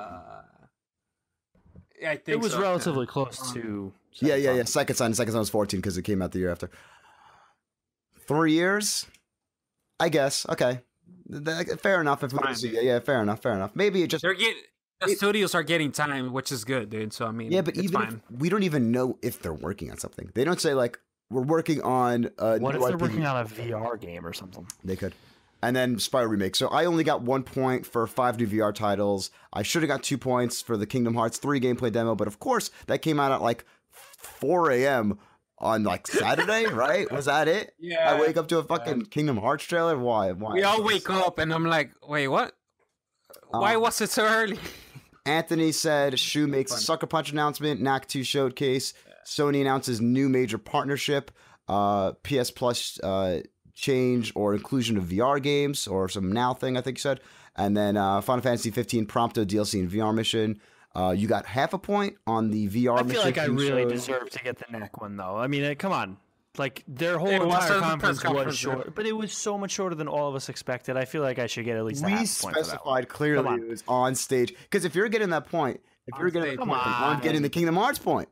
Nope, it's on stage. Let's move on. Kingdom Hearts wasn't even at the pre-show, though. Kingdom Hearts was, like, online the day before. At least Knack 2 was, like...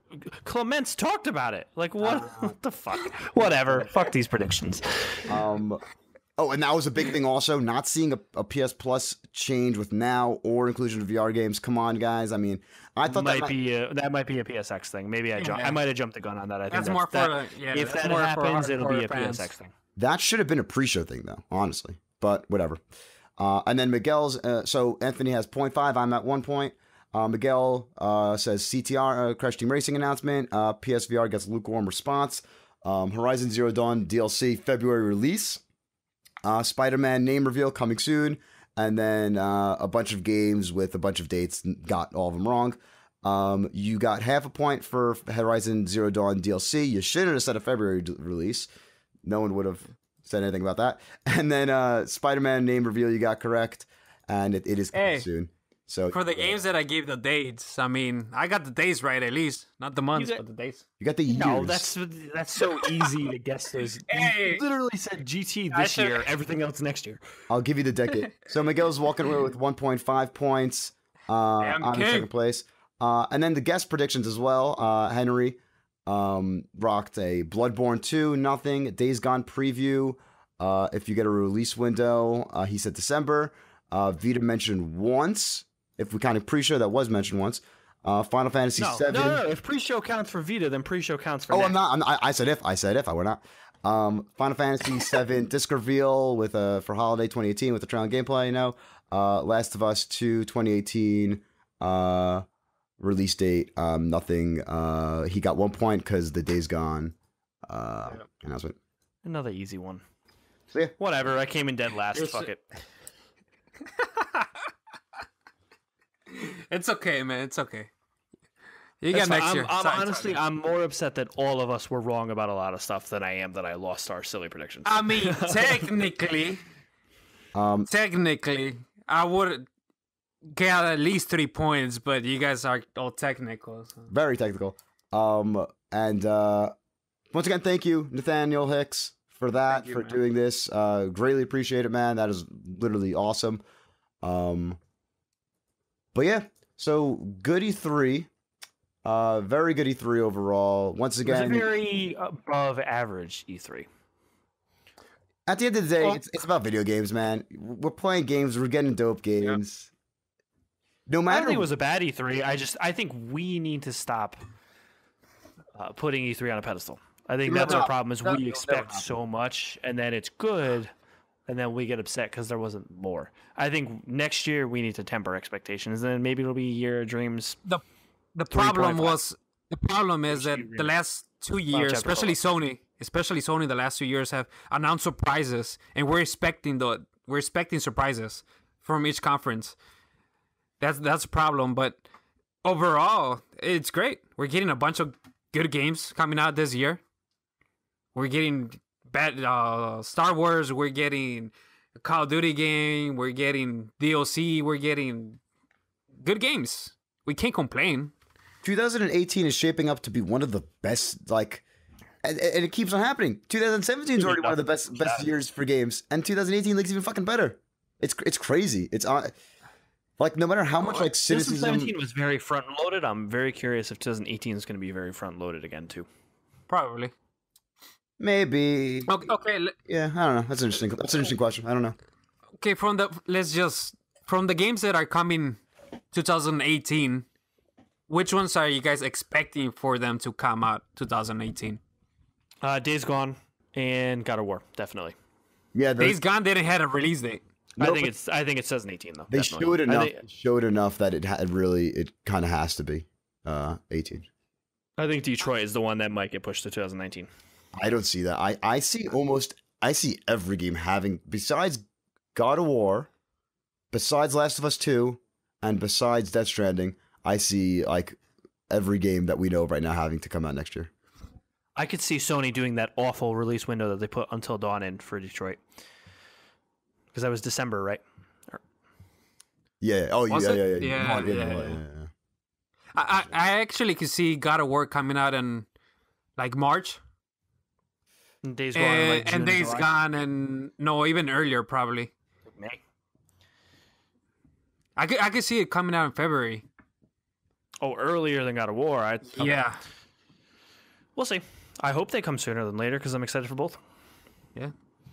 Spider-Man, I need now. I though. see. I GT was Sport getting praying that delayed. game was going to be this year. I see GT Oh Sport yeah, getting delayed. I'm expecting that, especially because they didn't give a date for it. It's just coming in the fall. I'm like, dude, how many months do we have? I mean, come on. That game's getting delayed again. It's fine. Just release it when it's ready. It just sucks because it's been getting delayed for a couple years already. No, that's not. Wait, what game? Days Gone or Spider-Man? What are we talking about? No, Gran Turismo. Oh, GT. That game needs yeah. to come out. It's going to be DOA if it doesn't come out this year. No, it's because besides GT, every other game. Funny that you said that because every other game really hasn't gotten delayed yet once because they haven't given release dates.